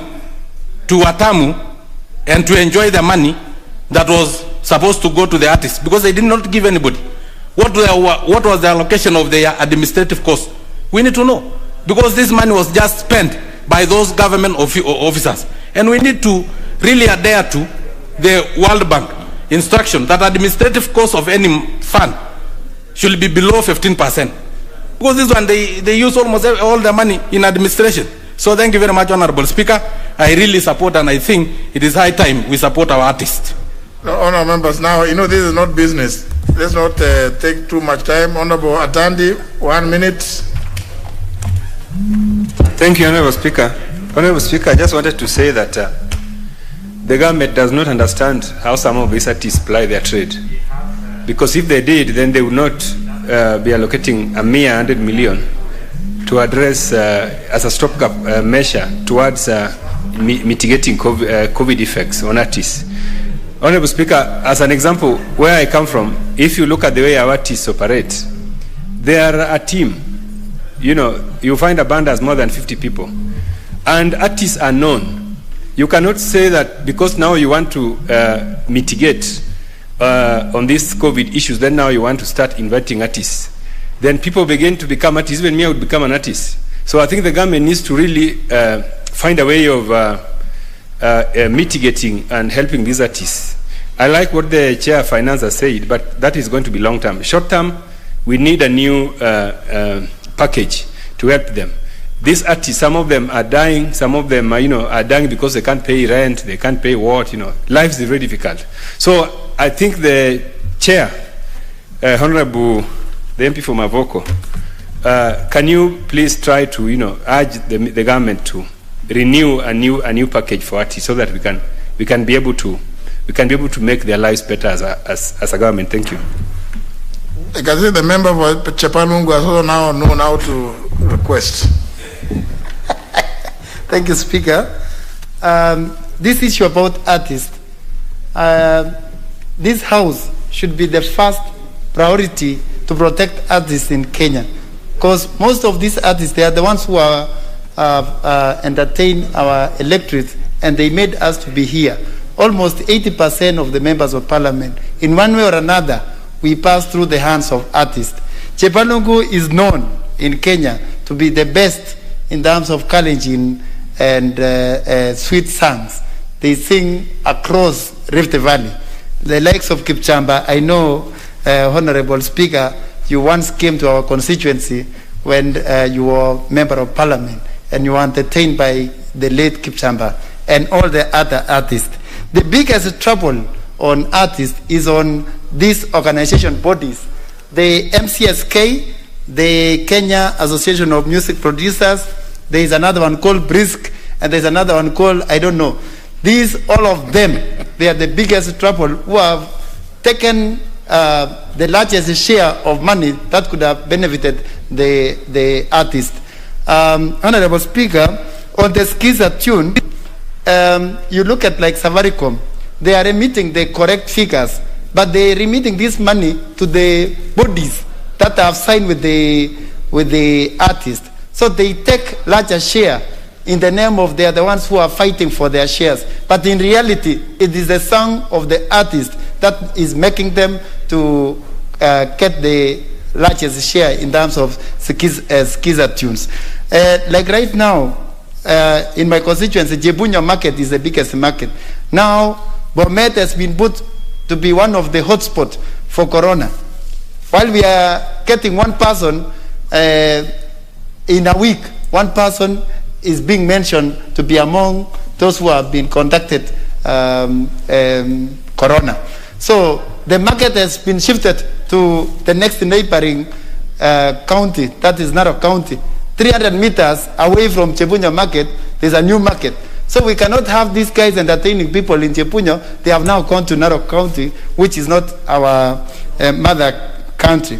So thank you, Speaker. We really need to fight for this artist. Thank you. Honorable Lesunda. Yes.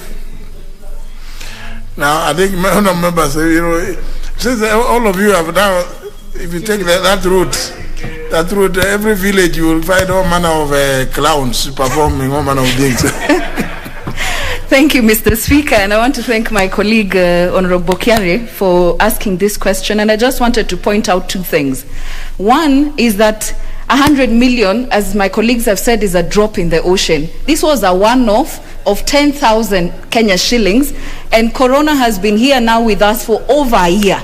And we still have the lockdown, and we don't know how long it will go. As much as we're the budget-making house, Mr. Speaker, the same spirit that His Excellency the President gave this stimulus package, it is in my opinion that the ministry and also the committee to engage further so that we can get more money, so that 10,000 shillings is not enough for someone who's paying school fees, who's paying rent, who's paying food, Mr. Speaker. Looking through the list, Mr. Speaker, there's only one Samburu. And there is a list the Samburus gave me and they gave the ministry. There is also a stereotype in this country, Mr. Speaker, that musicians only come from certain parts of this country. Let me tell you, just Google, YouTube, just check the artists that we have from across this country, Mr. Speaker. And I think the ministry should look at its database in totality and look at the artists from across the country, Mr. Speaker, so that there are no parts of this country that these artists are left behind. So, Mr. Speaker, I think this is something that we can follow up and push, and not just the artists, but I think generally we should look at all the people who've been affected by Corona in different segments to see how the country can cushion against COVID. Thank you. Let me hear something from Mandera South. Honorable Haji. Thank you, Honorable Speaker. Honorable Speaker, I wish also to join my colleagues in thanking KJ for Honorable Kiarie for bringing this very important matter to the fore. Honorable Speaker, I'm very disappointed that from that part of the country, especially the northern and northeastern part, there is no representation, there has been no beneficiaries from this stimulus one-off package. Honorable Speaker, I wish to ask whether indeed COVID has not affected this part of the country the same way it has affected probably the rest of Kenya. Or does it mean that we do not have artists in this part of Kenya like we have it in Mount Kenya? Honorable Speaker, we need equity, we need recognition of the artists all over the country, and therefore the ministry should endeavor to look through the list again and try to cover this part of the country just like it has covered the rest of the country, Honorable Speaker. Honorable Speaker, our region very often does not benefit from a stimulus package such as this one or many others that has been given under the COVID-19 pandemic, Honorable Speaker. And so we want to ask the executive and the ministry to really endeavor to distribute these resources equitably so that also people from Mandera South also benefit from this stimulus package. Many thanks indeed, Honorable Speaker. But of course, these ones are already distributed, finished. This was a one-off. So that's why the power is still with you, because you are the ones now, because this was given. You see, there were some people who went to a place called Watam because kuna Watam. So, and Honorable Owen Baya has explained how it happened there. So, pale kulikuwa kutamu na hela zikatumika nyingi pale. Hizo zimeisha. Labda Mheshimiwa Makao, sasa la mwisho. Thank you, Mr. Speaker. Mr. Speaker, I hear members under the concern that comes with it. However, Mr. Speaker, you've just crowned it by saying that this was a one-off. However, it's important for members to know it is not this money that went to the various ministries. However, all those artisans, musicians, sculptors, actors, everybody who applied through the Department of Culture received that money through Department of Culture. Then others went through the Permanent Presidential Music Commission. Others went through Kenya Film Commission. Others went through National Museum of Kenya. Others went through Kenya Cultural Center. So it does not mean that the money went to the ministry, back to the ministry. But these recipients received this money through the media that they applied through. However, I think the most important thing and what's going to cure this is maybe we pray that this pandemic comes to an end so that hotels entertainment joints are opened, so that now our artists can have a place to do their thing. I also want I like those artists who are performing on the streets, Mr. Speaker, because hard times calls for hard decisions, and it's only the tough who get going during tough times. So I encourage more to look for ways of finding a way of doing their thing wherever they can find it. Even if it's roadside, Mr. Speaker, I think it's important. However, most important, it is that members are saying that there must be a way of cushioning everybody in this country. And Mr. Speaker, that lies with us. We should have thought about that when we had the budget making process, Mr. Speaker. So I think next time we must think about that, because right now we're even saying that our CDF is not there. Are we going again now to say there is not this money? In future, every member out of the 290 constituencies, we should propose that, and then we put in the budget so that we cushion every person in our constituency. Thank you, Mr. Speaker. I thank you. Remember, it is still within your powers to even propose amendments to the CDF, National Government CDF Act, to include supporting such endeavors. I mean, you are the ones who make the law. That is your own act. So, you know, thinking progressively, you can propose amendments to it so that you can, through CDF, also chip in. I mean, nothing stops this particular house from proceeding in that manner. Very well. The Honorable KJ did indicate that he was going to take up the matter, and that at least members have made some comments on the statement. Save, of course, the fact that the Honorable Kiari is saying that the policy should have been followed by the law. But now that we have the law on intellectual property, then it is again the House to interrogate that law to see in which ways it could be having shortcomings relating to policy on the ground. So again, they say in Kiswahili, kazi kwenu. Yeah? Kazi kwako, Honorable Kiari. Kabisa. Hata hiyo ni kazi. Well, let's move to the next order. Order number 8, Committee of the Whole House.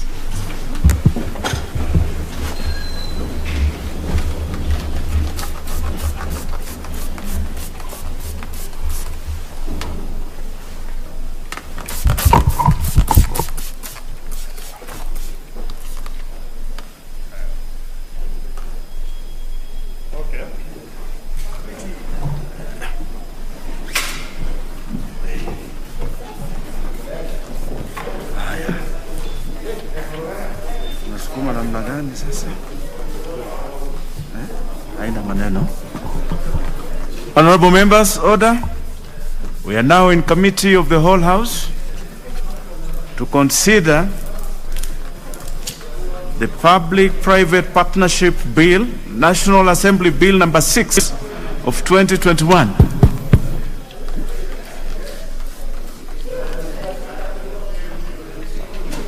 Clause 3. I propose the question that Clause 3 be part of the bill. There's no amendment to this. Is there? I therefore put the question that Clause 3 be part of the bill. Will as many of that opinion say aye? Aye. Will as many of our contrary opinion say nay? The ayes have it. Clause 4. I propose the question that Clause 4 be part of the bill. There is an amendment by the Chair, Finance and National Planning, the Honorable Wanga.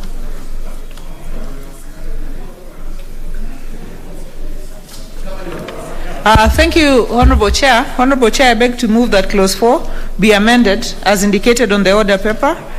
Honorable Chair, this amendment is meant to specify, because this clause exempts PPPs from the Public Procurement and Assets Disposal Act, so it is meant to specify that in the event that public money is used, then the Public Procurement and Assets Disposal Act should apply. Thank you, Chair. I beg to move. I propose the question that clause 4 be amended as proposed by the chair. Put the question. I now put the question that clause 4 be amended as proposed by the chair. Will as members of that opinion say aye? Aye. Will as members of a contrary opinion say nay? The ayes have it. I now put the question that clause 4 as amended be part of the bill. Will as members of that opinion say aye? Aye. Will as members of a contrary opinion say nay? The ayes have it. Clause 5. I propose the question that clause 5 be part of the bill. There's no amendment to this. I therefore put the question that clause 5 be part of the bill. Will as members of that opinion say aye? Aye. Will as members of a contrary opinion say nay? The ayes have it. Clause 6. I propose the question that clause 6 be part of the bill. Chair, there is an amendment to this. Thank you, Honorable Chair. Honorable Chair, I beg to move that clause 6 be amended as per the order paper, and this relates to composition of the PPP committee. And the first amendment there is to have, instead of having one person nominated by the Council of Governors, we are proposing to have two, because this was already agreed upon when this bill went for mediation. So we didn't want to leave it again without resolving it. And then also to provide for co-option of the principal secretary responsible for a relevant area. So if that area is not already represented in the committee, we are providing for co-option of someone in an ex-officio capacity to give skill in that specific area. Honorable Chair, I beg to move. I propose the question that clause 6 be amended as proposed by the chair. And now, the Honorable Nyikal. Yeah, I think I missed some point, because the amendment is deleting. That means now the principal secretary will now not be. It's not clear. Thank you, Honorable Chair. Honorable Chair, the amendment is in two parts.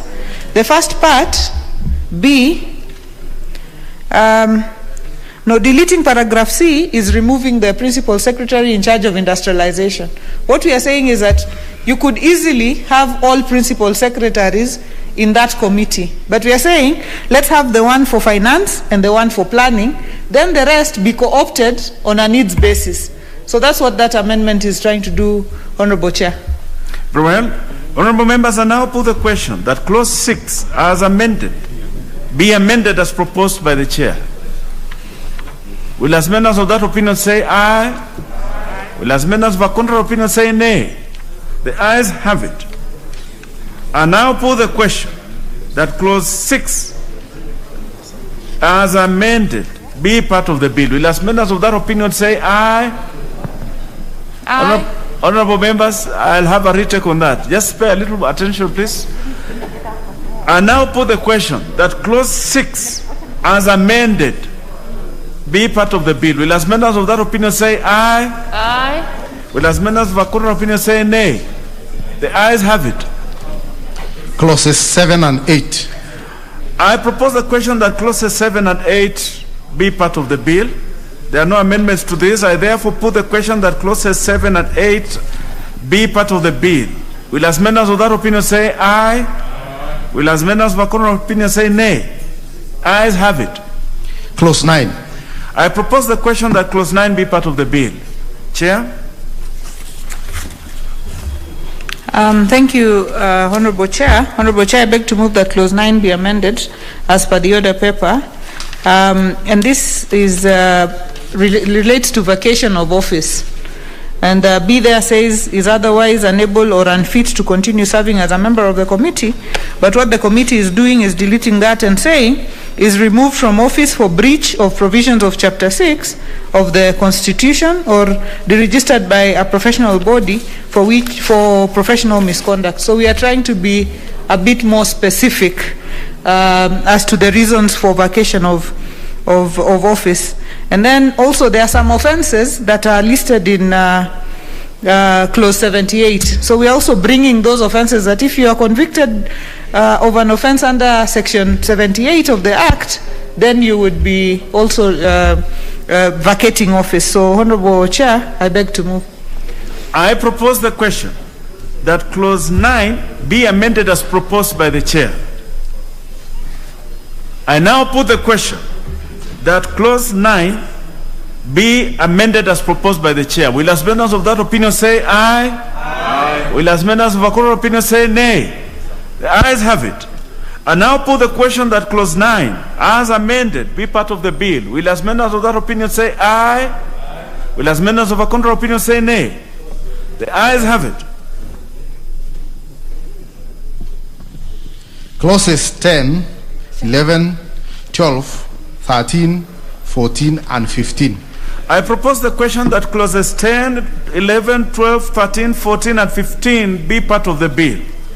There is no amendment to this. I therefore now put the question that clauses 10, 11, 12, 13, 14, and 15 be part of the bill. Will as members of that opinion say aye? Aye. Will as members of a contrary opinion say nay? Ayes have it. Clause 16. I propose the question that clause 16 be part of the bill. Chair. Thank you, Honorable Chair. Honorable Chair, I beg to move that clause 16 be amended as per the order paper, and this relates to qualifications of the Director General of the PPP unit. So the committee felt that we should add to finance, economics, and law, we should add engineering and project management, but also we should not leave it that we should say any other related and relevant field, not as the Cabinet Secretary may determine. We just leave it at any related and relevant field, so that it is not left to determination of anybody. Then finally, in that clause, we are also introducing the bill did not speak to how the Director General is recruited. So we are saying the Director General shall be competitively recruited and appointed by the Public Service Commission. And this can include even, head hunting, but it should be done by the Public Service Commission. Honorable Chair, I beg to move. I propose the question that clause 16 be amended as proposed by the chair. I now put the question that clause 16 be amended as proposed by the chair. Will as members of that opinion say aye? Aye. Will as members of a contrary opinion say nay? The ayes have it. I now put the question that clause 16 as amended be part of the bill. Will as members of that opinion say aye? Aye. Will as members of a contrary opinion say nay? The ayes have it. Clause 17. I propose the question that clause 17 be part of the bill. Thank you, Honorable Chair. I beg to move that clause 17 be amended as per the order paper.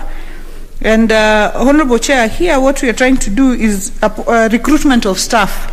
What the law was saying was that the Cabinet Secretary shall, in consultation with the DG, appoint staff of the Directorate. We felt that this should be left to the Public Service Commission.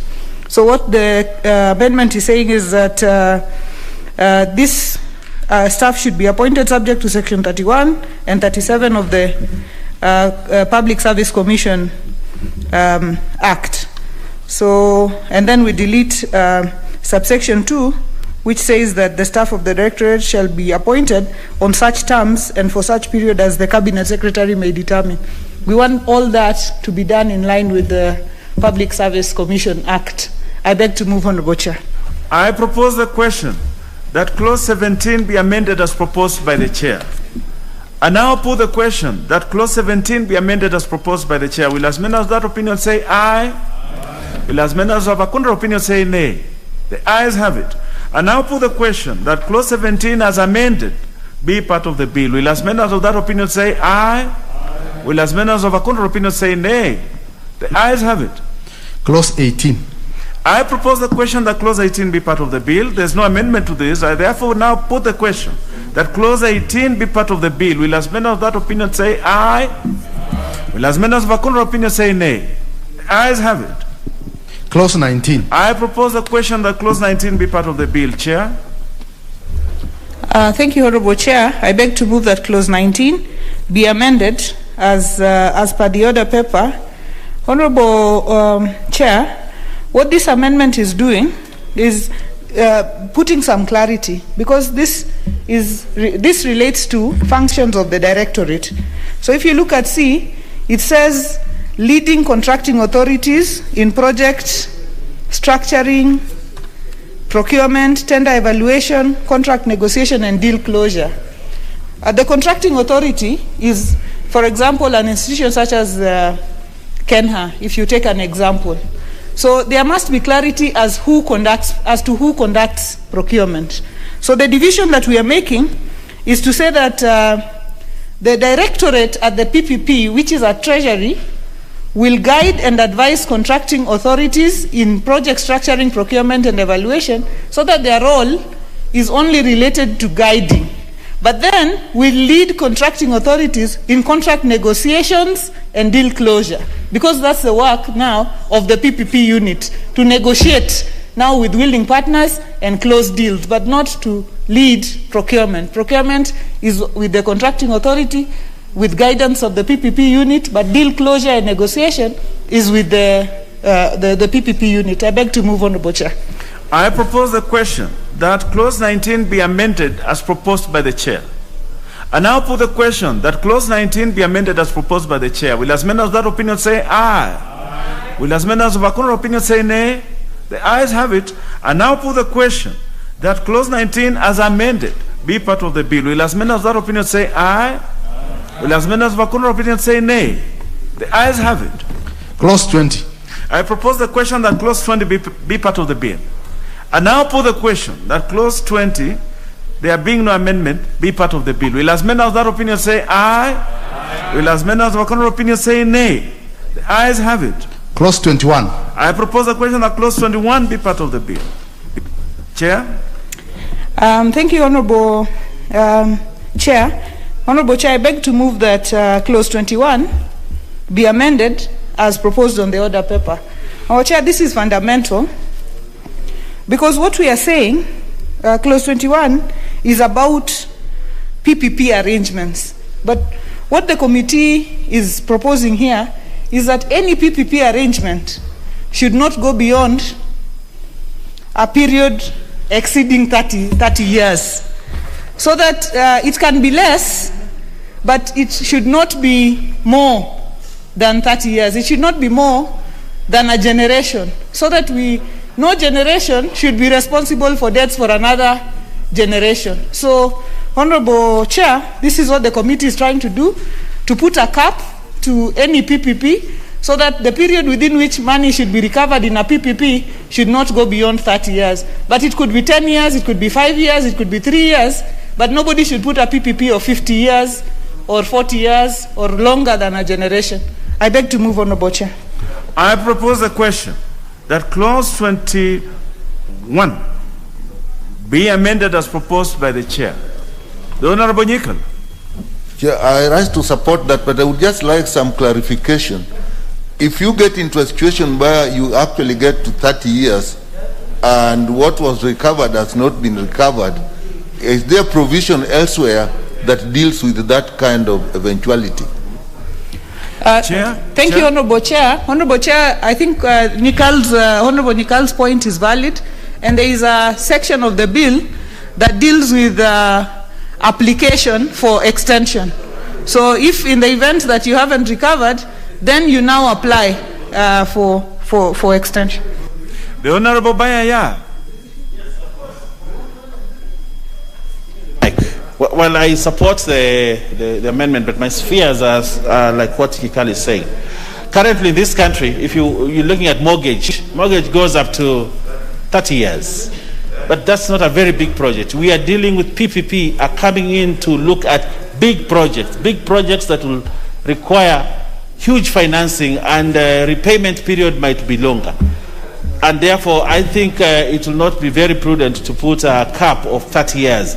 I would rather we put a cap of 50 years instead of 30 years, because we are looking at huge projects. Huge.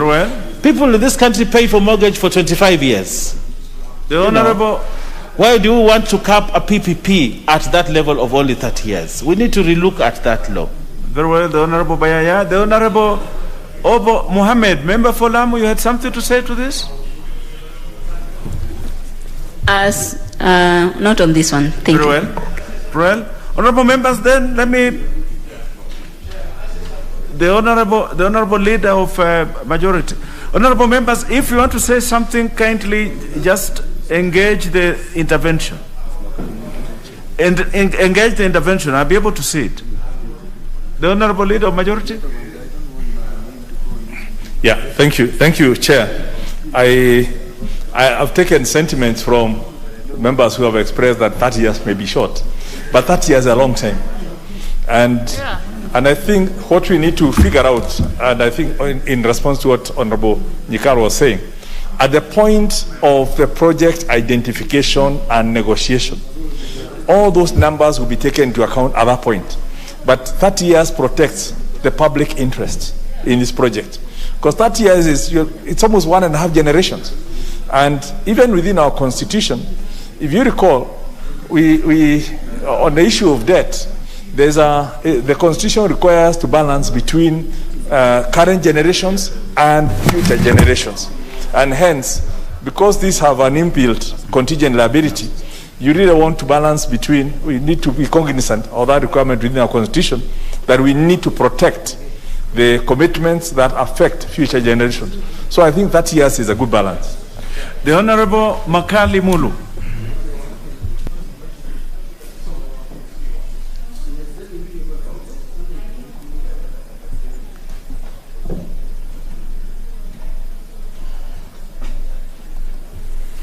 Yeah, thank you, Mr. Chairman. Mr. Chairman, I totally agree with what members are saying in terms of the 30 years. While we agree there's a generation and a half, I think also we need to be careful because depending on the level of investment, Mr. Chairman, you know what it means. If the period is shorter, then the charges are likely to be higher, and they might actually end up hurting the same citizens we are trying to protect. So there is a bit of a balancing act. So I just imagine that by putting a cap of 30, we are not also now limiting the level of investment, because we might need a huge investment, which might then attract higher charges. Thank you, Mr. Chairman. The Honorable Ngugi Dwati. Thank you very much, Chairman. I also want to support and say that 30 years is a very short time, especially for civil works. As Honorable Baya has said, we need to extend it to about 50 years. Even things like geothermal, that is a very short time. Very well. The Honorable Nzengu Mushimi, member for Mwingi North. Thank you, Chairman. I also want to join the rest of the members who have raised issues with the period of time. I think 30 years is a little bit too short, and when you consider a certain project that requires a lot of capital investment and that require many years of construction for the partners or the private public investors to recoup their money and then hand over certain projects back to the public, I think 30 years is a little bit too short. So I would rather we go for a year like 50 years, remembering that also the investors who want to put their money may be discouraged by the period of time that they are required to recoup back their money. Thank you. The Honorable Maero, member for Butula. Thank you, Chair. As much as I would consider 30 years to be a short time, Chair, there is a provision that provides for renegotiation, further requests for extension. So if we fix at 30 years, that would be bad. But now that there is a provision for asking for extension of the period, I think we should leave it at 30 years and leave that provision where the people concerned can ask for extension. Thank you. Honorable members, I think you need to make a decision on this. I now put the question that clause 21 be amended as proposed by the chair. Will as members of that opinion say aye? Aye. Will as members of a contrary opinion say nay? Nay. The ayes have it. I now put the question that clause 21 as amended be part of the bill. Will as members of opinion say aye? Aye. Will as members of a contrary opinion say nay? The ayes have it. Clause 22. I propose a question that clause 22 be part of the bill. Chair. Thank you, Honorable Chair. Honorable Chair, I beg to move that clause 22 be amended as per the order paper. Honorable Chair, this is just to add a clause there that one of the duties of contracting authorities should be ensuring that public participation is conducted on a project. I beg to move, Honorable Chair. I propose a question that clause 22 be amended as proposed by the chair. The Honorable Sankok, you have something to say to this? Or it's the previous one?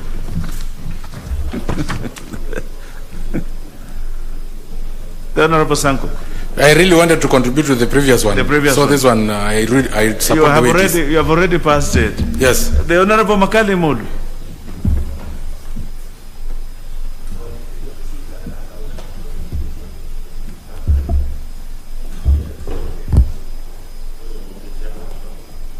Thank you, Mr. Chairman. Mr. Chairman, just maybe we need your indulgence on this matter. I remember yesterday when we were discussing an amendment to the county government's bill, Mr. Chairman, there was an issue of this public participation. We are saying it's a constitutional requirement. So do we need to keep on mentioning it in all these other bills? Because I think to me it's just something which automatically must be done. And I thought we were asking whether there's need to put those more details in every bill about public participation, gender issues and all that. Thank you, Mr. Chairman. Chair. The Chair, there is no harm. Sometimes in law there is something that is called being abundantly cautious. So there's no harm. Public participation is a constitutional imperative in this country, yes, but it is good to just make sure that it is done. The Honorable Nyikal. Chair, I support that. That's something, it's good, it has no harm, but I'm just wondering in the numbering, why are we making it JA instead of just making it L at the end? The Honorable Nyikal, the cleanup of the script will be undertaken by the Secretariat. It should not worry you. The Honorable Chair. Thank you, Honorable Chair. I'm just recognizing what Honorable Makali is saying, and you've also alluded to it. But somebody also must have the responsibility, so that if it's not done, there is a place you can go. So like in this case, we are saying the contracting authority then has the responsibility to conduct public participation. Because you can also assume that, so everybody will assume that the other person will conduct public participation, and then it ends up not being done. So thank you, Honorable Chair. Maybe that is also part of clarity to Honorable Makali. The Honorable Shaban. Member for Taveta. Mheshimiwa Mwenyekiti, nilitaka tu kuunga mkono na kusema kuwa kuna umuhimu ya washikadau pamoja na umma kuhusishwa kwenye shughuli hizi ili wawe wanaelewa nini kinachoendelea wakati sheria zinapotengenezwa. Naam. Very well, honorable members, that now put the question that clause 22 be amended as proposed by the chair. Will as members of that opinion say aye? Aye. Will as members of our contrary opinion say nay? The ayes have it. And now put the question that clause 22 as amended be part of the bill. Will as members of that opinion say aye? Aye. Will as members of our contrary opinion say nay? Aye. The ayes have it. Clauses 23 and 24. I propose the question that clauses 23 and 24 be part of the bill. There being no amendments to this, I now put the question that clauses 23 and 24 be part of the bill. Will as many of that opinion say aye? Aye. Will as many of that contrary opinion say nay? The ayes have it. Clause 25. I propose the question that clause 25 be part of the bill. Chair?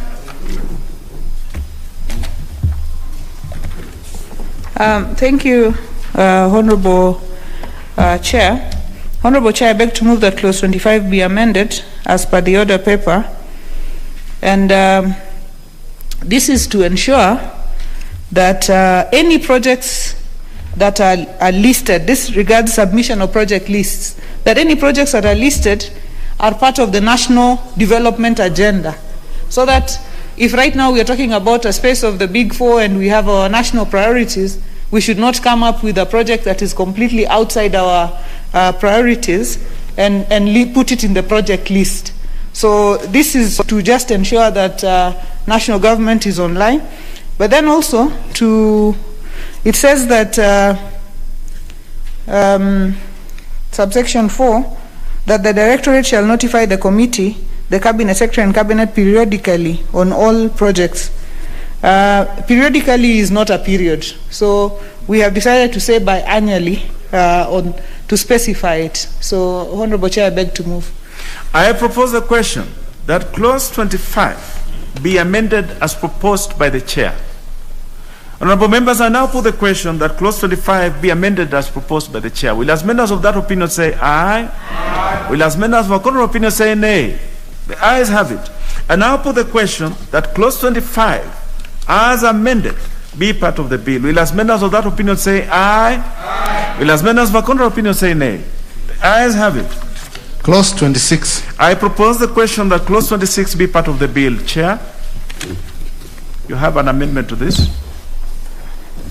Thank you, Honorable Chair. Honorable Chair, I beg to move that clause 26 be amended as per the order paper. And what we are saying is that the list should not be a secret, that the national list shall be published on the Directorate's website and the contracting authority's website. And we will be making further recommendations on this matter with regards also to involvement of Parliament. So, Honorable Chair, I beg to move. I propose the question that clause 26 be amended as proposed by the chair. I see interest from the Honorable Shaban Namsi. Mheshimiwa Mwenyekiti, nakubaliana na marekebisho hayo, haswa kuwa hatutaki serikali kuu ikae ikiotea miradi, kuamua kuwa miradi mikubwa unaweza kuotea na kuufanya wakati wote ule, ili wananchi na umma yote wajue kuwa mradi ule utafanywa na serikali kuu. Very well. The Honorable Duale, member for Garissa Township. Chair, this is not the first time that it's a good amendment, because we want to make it public. But this is the routine. The president says procurement and tenders are put on the website. Nothing has taken place. He said pending bills must be paid. So I think this house, as we make laws, we must make sure this is a very good amendment, so that we know who are from the acquiring entity and from the directorate, so that any Kenyan can access the kind of PPEs projects that we are undertaking. It's important, but we keep on making laws. At the same time, nothing is happening. Very well. The Honorable Sankok. This one is very important, Honorable Chair, and I do support, because first of all it will limit this issue of corruption, because as it is published, it will be accessible to many members of the public, and we will know in advance. And again, lastly, it will be very important so that we know what is done by the national government, what is done by the county government, because county government are launching the same project that the national government have launched last week. So it is good for the public to know so that they can scrutinize. Thank you, Chair. The Honorable Passaris.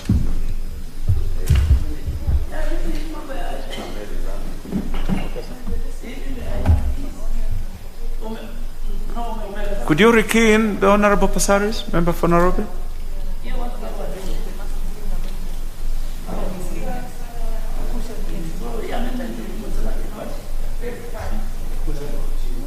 Go to the dispatch box. Okay. Thank you, Chair. Chair, we just talked about public participation, and at the same time we're looking at the directorate using just the website, electronics, and I keep thinking, if you don't have a public participation and then you end up just doing website, how many Kenyans have access to websites? How many Kenyans actually get to know what's going on the website? So I really think that the government spends a lot of money on media coverage. We should also say that when you have public participation, because these are big projects, like if you look at the Express Highway, we've got a public participation there. The Express Highway will probably cost so much more, and even if it's going to give a service, the government is going to lose a lot of money in terms of Kenyans are going to be paying, but the government will probably not recoup quickly. I think we should also look at electronic media. When it's a public participation of a certain value, why not also make sure you have it on the radios and you have it on the TVs, so that the Kenyans at large can be informed and be able to make decisions? Because I think when we use websites, we're actually not doing justice to this country. A lot of things happen and nobody gets to know about it. Well, the Honorable Mizigi Mneni, member for Taita. Asante mwenyekiti, Hata mimi nataka kuchukua hii fursa kuunga mkono mabadiliko haya ili wananchi wapate kujua serikali kuu inapangilia kufanya miradi gani, na pia kuweza kutofautisha miradi ambayo inafanywa na serikali zetu za county na miradi ambazo pia zinafanywa na serikali kuu ili kuweza kuboresha utendaji kazi. Asante. Honorable members, I now put the question that clause 26 be amended as proposed by the chair.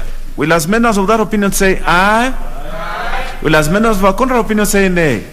The ayes have it. I now put the question that clause 26 as amended be part of the bill. Will as members of that opinion say aye? Aye. Will as members of our contrary opinion say nay? The ayes have it. Clauses 27, 28, 29, 30, 31, and 32. I propose the question that clauses 27, 28, 29, 30, 31, and 32 be part of the bill. There are no amendments to these, members. I therefore now put the question that clauses 27, 28, 29, 30, 31, and 32 be part of the bill. Will as members of that opinion say aye? Aye. Will as members of the contrary opinion say nay? The ayes have it. Clause 33. I propose the question that clause 33 be part of the bill. Chair, you have an amendment to this? Thank you, Honorable Chair. Honorable Chair, I beg to move that clause 33 be amended as per the order paper. Honorable Chair, here it speaks to the issue of approval of feasibility reports. So it says that a contracting authority intending to implement a project through a PPP shall submit a feasibility report under section 32 to the Directorate for evaluation. So what we are adding is just saying that the Directorate then will submit an evaluation report together with its recommendation to the committee. Then the committee will make a decision based on that. What we are adding is just the part of the Directorate also submitting recommendations, because it was just moving straight from the contracting authority to the committee. But the Directorate, it was not clear what the Directorate is doing. So we've just put in that for efficiency of implementation, for tidying it up. I beg to move. I propose the question that clause 33 be amended as proposed by the chair. I see no interest in this. I therefore now put the question that clause 33 be amended as proposed by the chair. Will as members of that opinion say aye? Aye. Will as members of the contrary opinion say nay? Aye. The ayes have it. I now put the question that clause 33 as amended be part of the bill. Will as members of that opinion say aye? Aye. Will as members of the contrary opinion say nay? The ayes have it. Clauses 34, 35, and 36. I propose the question that clauses 34, 35, and 36 be part of the bill. There are no amendments to this. I now put the question that clauses 34, 35, and 36 be part of the bill. Will as members of that opinion say aye? Aye. Will as members of a contrary opinion say nay? Ayes have it. Clause 37. I propose the question that clause 37 be part of the bill. Chair. Thank you, Honorable Chair. Honorable Chair, I beg to move that clause 37 be amended as per the order paper, and this regards procurement methods. So during our public participation, the PPOA came and submitted that in addition to direct procurement, privately initiated proposals, and competitive bidding, we should also add restricted bidding. So, Honorable Chair, I beg to move that clause 37 be amended by adding restricted tendering or restricted bidding. Honorable Chair, and 2A, there shall be use of standard bidding documents issued by the Directorate for all these PPP procurements. Honorable Chair, I beg to move. I propose the question that clause 37 be amended as proposed by the chair. I see interest from the Honorable Nyikal. Chair, I have a little concern with D. When you talk of restricted bidding, unless you actually qualify it, you actually open opportunities where bidding can be in such a way that actually people are, it's done in such a way that it favors certain people. So I'm not quite sure whether the committee looked at this in details and why in the first place it wasn't there. I would propose that we remove this amendment of restricted bidding. Honorable Ngugi Ndwate. I really oppose this one. Chairman, I just wanted to, thank you, Chair. I just wanted to support the Chair on 2A. 2A, I really support that because Honorable Chairman, I'm a member of Public Accounts Committee, and we are seeing instances where Treasury is coming up with their own standard documents, and they are messing up the standard documents, so that you find that if you are to implement that contract, the government can lose a lot. So I support. The Honorable Sankok. Chair, I really do oppose completely this issue of restricted bidding, even though I know the public procurement law allows this one. But this is where now corruption meets the road. So I think we should think as this house, since from the first draft there was no this restricted bidding. So let us remain with the first draft instead of now amending to add restricted bidding. This is very dangerous, Honorable Chair. The Honorable Makali. Yeah, thank you, Mr. Chairman. You know, Mr. Chairman, while restricted bidding is part of is actually allowed in the procurement law, but I think, Mr. Chairman, with the level of investment of most of these projects under private partnership, with that kind of level of investment, I think we need to push for open tendering so that we don't have this business of restricted bidding. The Honorable Obara Akinyi, member for Kabondo Kasipur. Thank you, Chairman. I support the committee. Chairman, this is a method of a select number of suppliers who are shortlisted because of their expertise. Mr. Chairman, this method eliminates brokers and briefcase businessmen so that we have people who are specialized in those areas bidding, and we don't waste time and we don't have brokers and all those people. So I support the committee. Thank you. The Honorable Mboni Mwalika, member for Kitui Rural.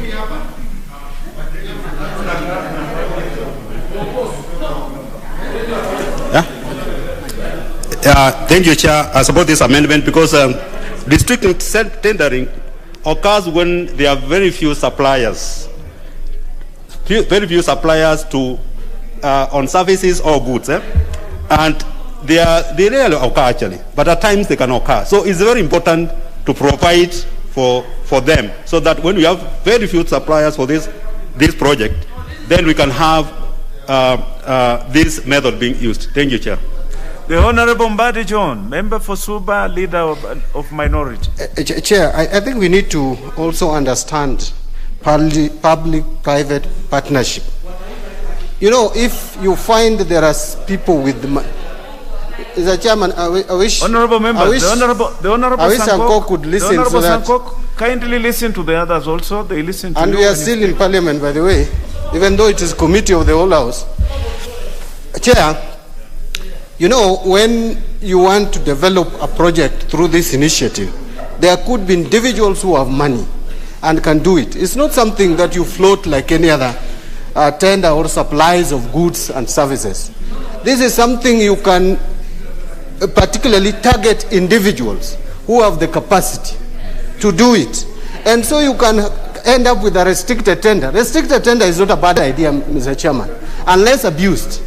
But in case of this kind of arrangement, PPP, Mr. Chairman, we need to allow also restricted tender because it is a unique kind of arrangement. It is not just something that you ask Mbadi to bid for construction of express airway. I cannot. I have no capacity. Even if you give it to me at the highest amount possible, with the best terms. If I don't have the capacity, I don't. So I support that amendment. The Honorable Duale. Honorable members, if you want to, Chair, to speak to this, you press the intervention. Chair, people should not raise their hands. We are not in a primary school. Honorable member for Kikuyu. No.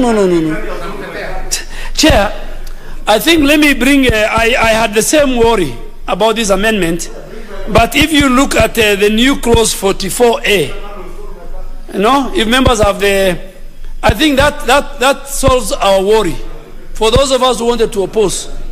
Because at least restricted tendering has really been made very clear under new clause 44A. And why do I support that? For example, that's why we have a problem in Mumias. The only people who can buy Mumias as a private entity must be people who have history in sugar milling. So if you don't do that, then someone like me who is very good in camel rearing will bid, if I have the resources, will bid for this sugar factory, and I might not have the expertise. But the chair, I think, has done so well. With 37, she has done a new clause 44A, and I want us to read. That will help. Let us support and move to the next one. The Honorable Teddy Mwambire.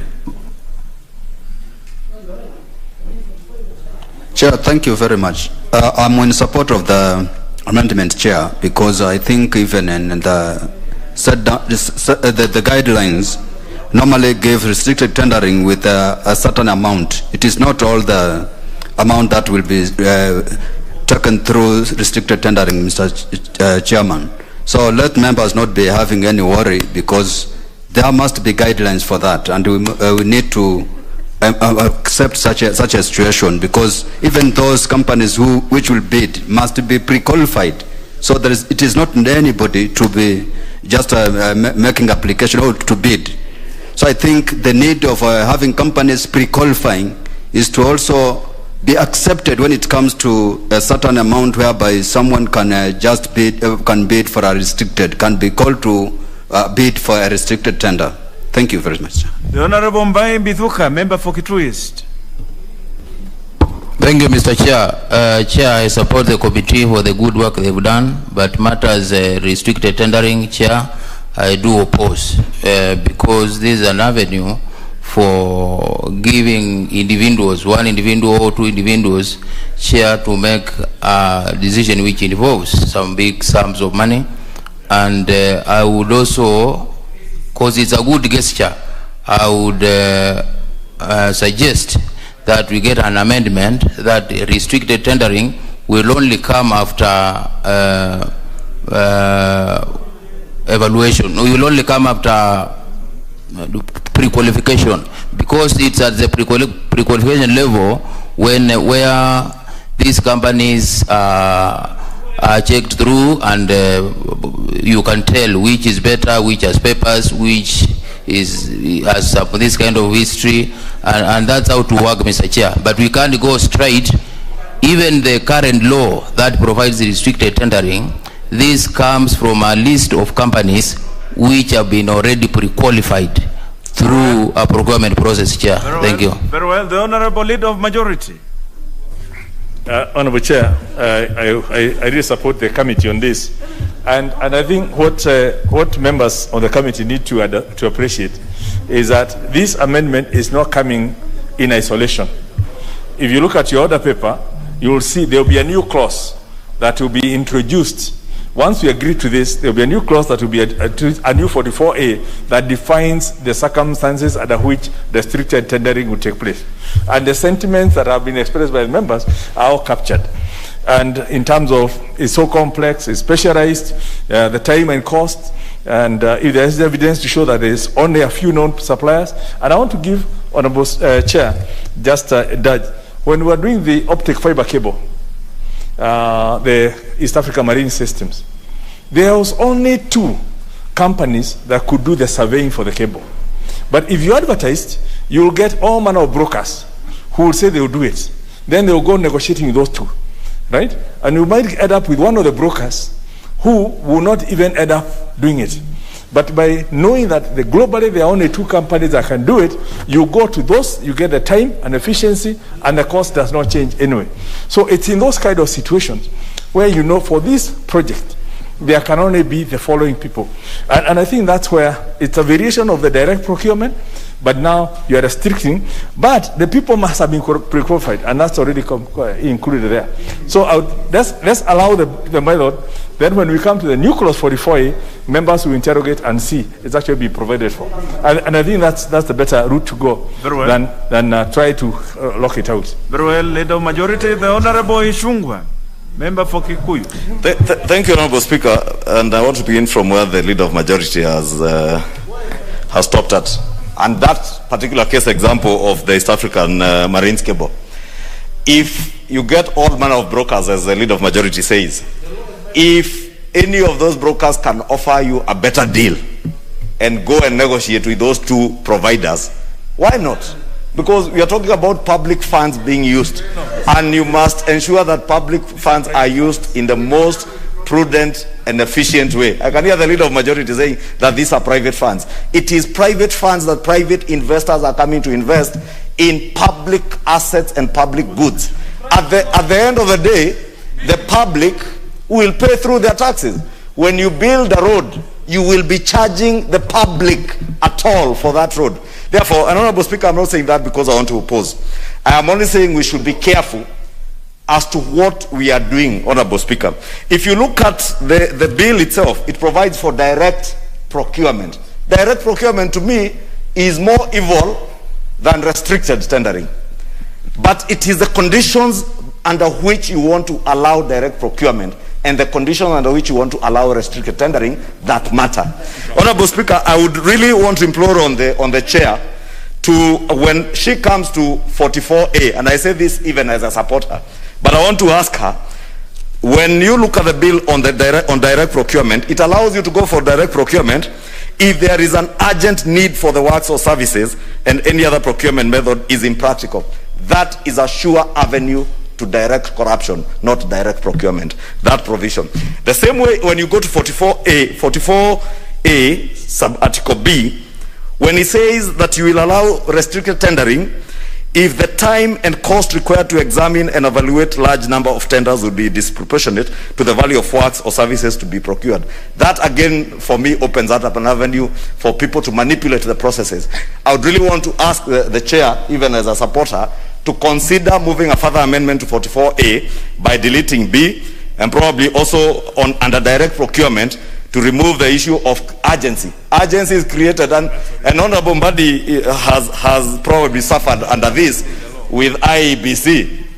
When you say that you will restrict, you will go for direct procurement because of the urgency and the time required. You have all the time, Mr. Chair, to determine what you need to do. There is no private investor who will walk into this country to get into some contracts with some urgency without having evaluated what is really required. And I want to support, but I want to urge the committee and the chair to consider deletion of that sub-article F on direct procurement and B on this restricted tendering, Chair. The Honorable Nyenze.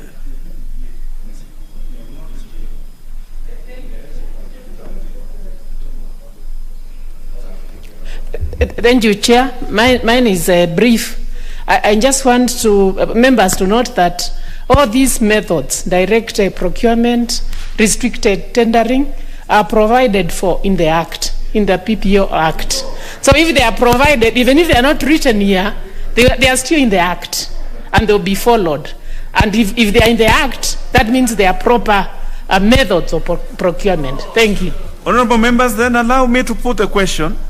That clause 37 be amended as proposed by the chair. Will as members of that opinion say aye? Aye. Will as members of a corner opinion say nay? Nay. The ayes have it. And now put the question, which is that clause 37. And now put the question, which is that clause 37 as amended be part of the bill. Will as members of that opinion say aye? Aye. Will as members of a corner opinion say nay? Nay. The Honorable.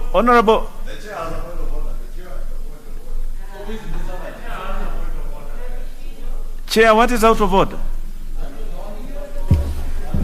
Thank you, Chair. I'm a bit overtaken by events now, but there was a further amendment I wanted to move so that just for cleaning up, because up here it says restricted bidding, but down there it says restricted tendering. So I just wanted to move that further amendment so that we are on the same, they are on the same page.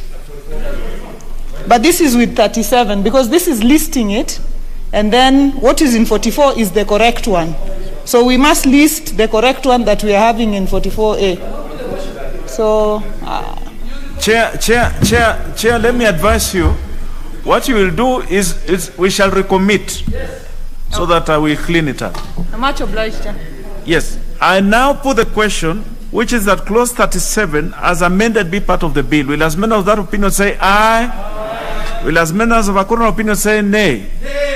The ayes have it.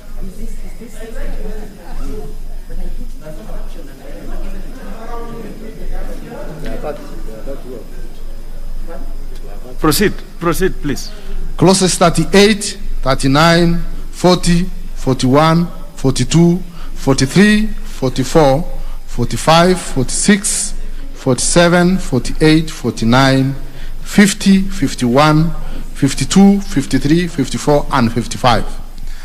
I propose the question that clauses 38, 39, 40, 41, 42, 43, 44, 45, 46, 47, 48, 49, 50, 51, 52, 53, 54, and 55 be part of the bill.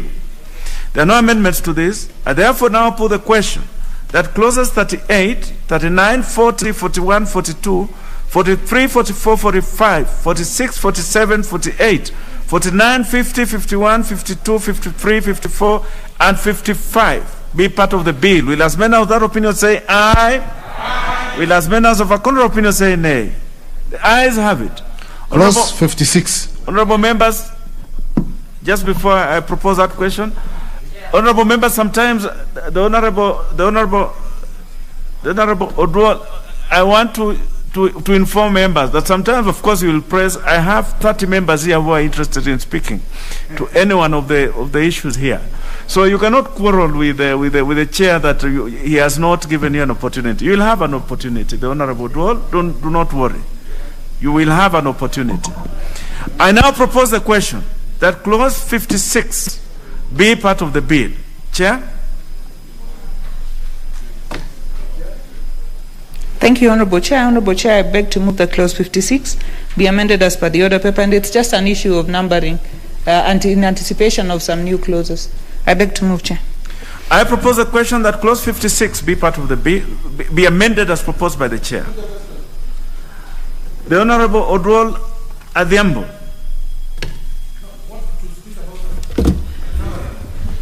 Chair, thank you, but I would really like, because this is a House of Records, to put it on record that why I came over was to be sure that the system was working. Very well. Chair, earlier on, the system had not been working.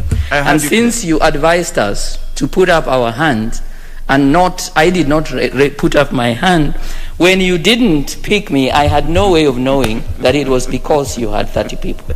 So, Chair, I think it is not fair to have on record my being presented as complaining when in fact the system is the one that had not been working. The Honorable Professor Odhiambo, you have been one of the most consistent members in participating in this particular aspect of lawmaking in this House. I will be the last person to castigate you because you have been participating quite well, and I have no reason to find fault in you. Yes, so you are correctly within the House, and your participation is well appreciated. So, honorable members, I therefore now propose the question that clause 56 be amended as proposed by the Chair. Will as many as that opinion say aye? Aye. Will as many as of a contrary opinion say nay? The ayes have it. I now put the question that clause 56 as amended be part of the bill. Will as many as that opinion say aye? Aye. Will as many as of a contrary opinion say nay? The ayes have it. Clauses 57, 58, and 59. I propose the question that clauses 57, 58, and 59 be part of the bill. There are no amendments to these, honorable members. I therefore now put the question that clauses 57, 58, and 59 be part of the bill. Will as many as that opinion say aye? Aye. Will as many as of a contrary opinion say nay? The ayes have it. Clause 60. I propose the question that clause 60 be part of the bill. Chair? Thank you, Honorable Chair. I beg to move that clause 60 be amended as per the order paper. And this is essentially to put a timeline to how much time a private party and the contracting authority have to begin a project after the contract is signed. So it says that within 12 months of the date of the execution of the contract, the private or the contractor should have begun, in failure to which the contracting authority shall terminate the contract and no liability shall be attached to the contracting authority or the government. And this is because some people come with privately initiated proposals, they agree, a lot of work is done, they sign, then they disappear. So this is just to make sure that if you disappear, then within that period, then the government has no liability if they terminate the contract. I beg to... No.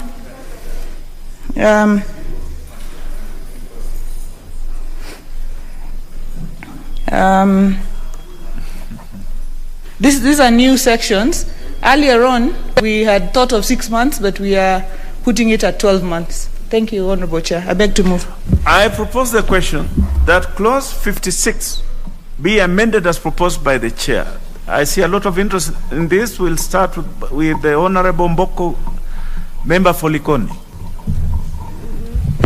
Thank you, Mr. Speaker, sir. I also want to support this kind of amendment because, Mr. Speaker, sir, everything which is done, it has to have a timeline. If you have a timeline, it will be very effective in terms of the projects. And also, we are going to avoid additional costing from the government. Most of the times, there are so many projects which have not taken the time frame as indicated, and after a period of time, there is a need of adding some extra costing to ensure that that project commences. So this is a good proposal, and I support it. The Honorable Oundo Ojiambo, member for Funyola. Chair, I would imagine the thinking behind the amendment is good and is plausible. The only danger I see, and I thought could be cured under 3, was where there are existing litigation in respect of probably NEMA certification, county government certification, where there are delays in approval of the plans by the county governments and those kind of a thing. For it to have a very definite statement that shall terminate probably might render the whole process a bit untidy. We could have a provision, a discretion, where the procurement entity can look at the mitigating factors and probably negotiate on the project implementation timelines. That's my thought. Those are my thoughts, sir. Very well. The Honorable Dr. Nyika. Chair, I also agree with the principle, but as Honorable Undo has said, one are issues that may relate to the government itself, processes. But what about if there are issues that are actually beyond the people involved, which you normally would go under force majeure or something unpreventable? Do we need to bring, I know it's not my area, but I've had it before. Do we need to bring that one in? Like you sign and there's a flood or something, or there is some uprising or something. How do we handle those?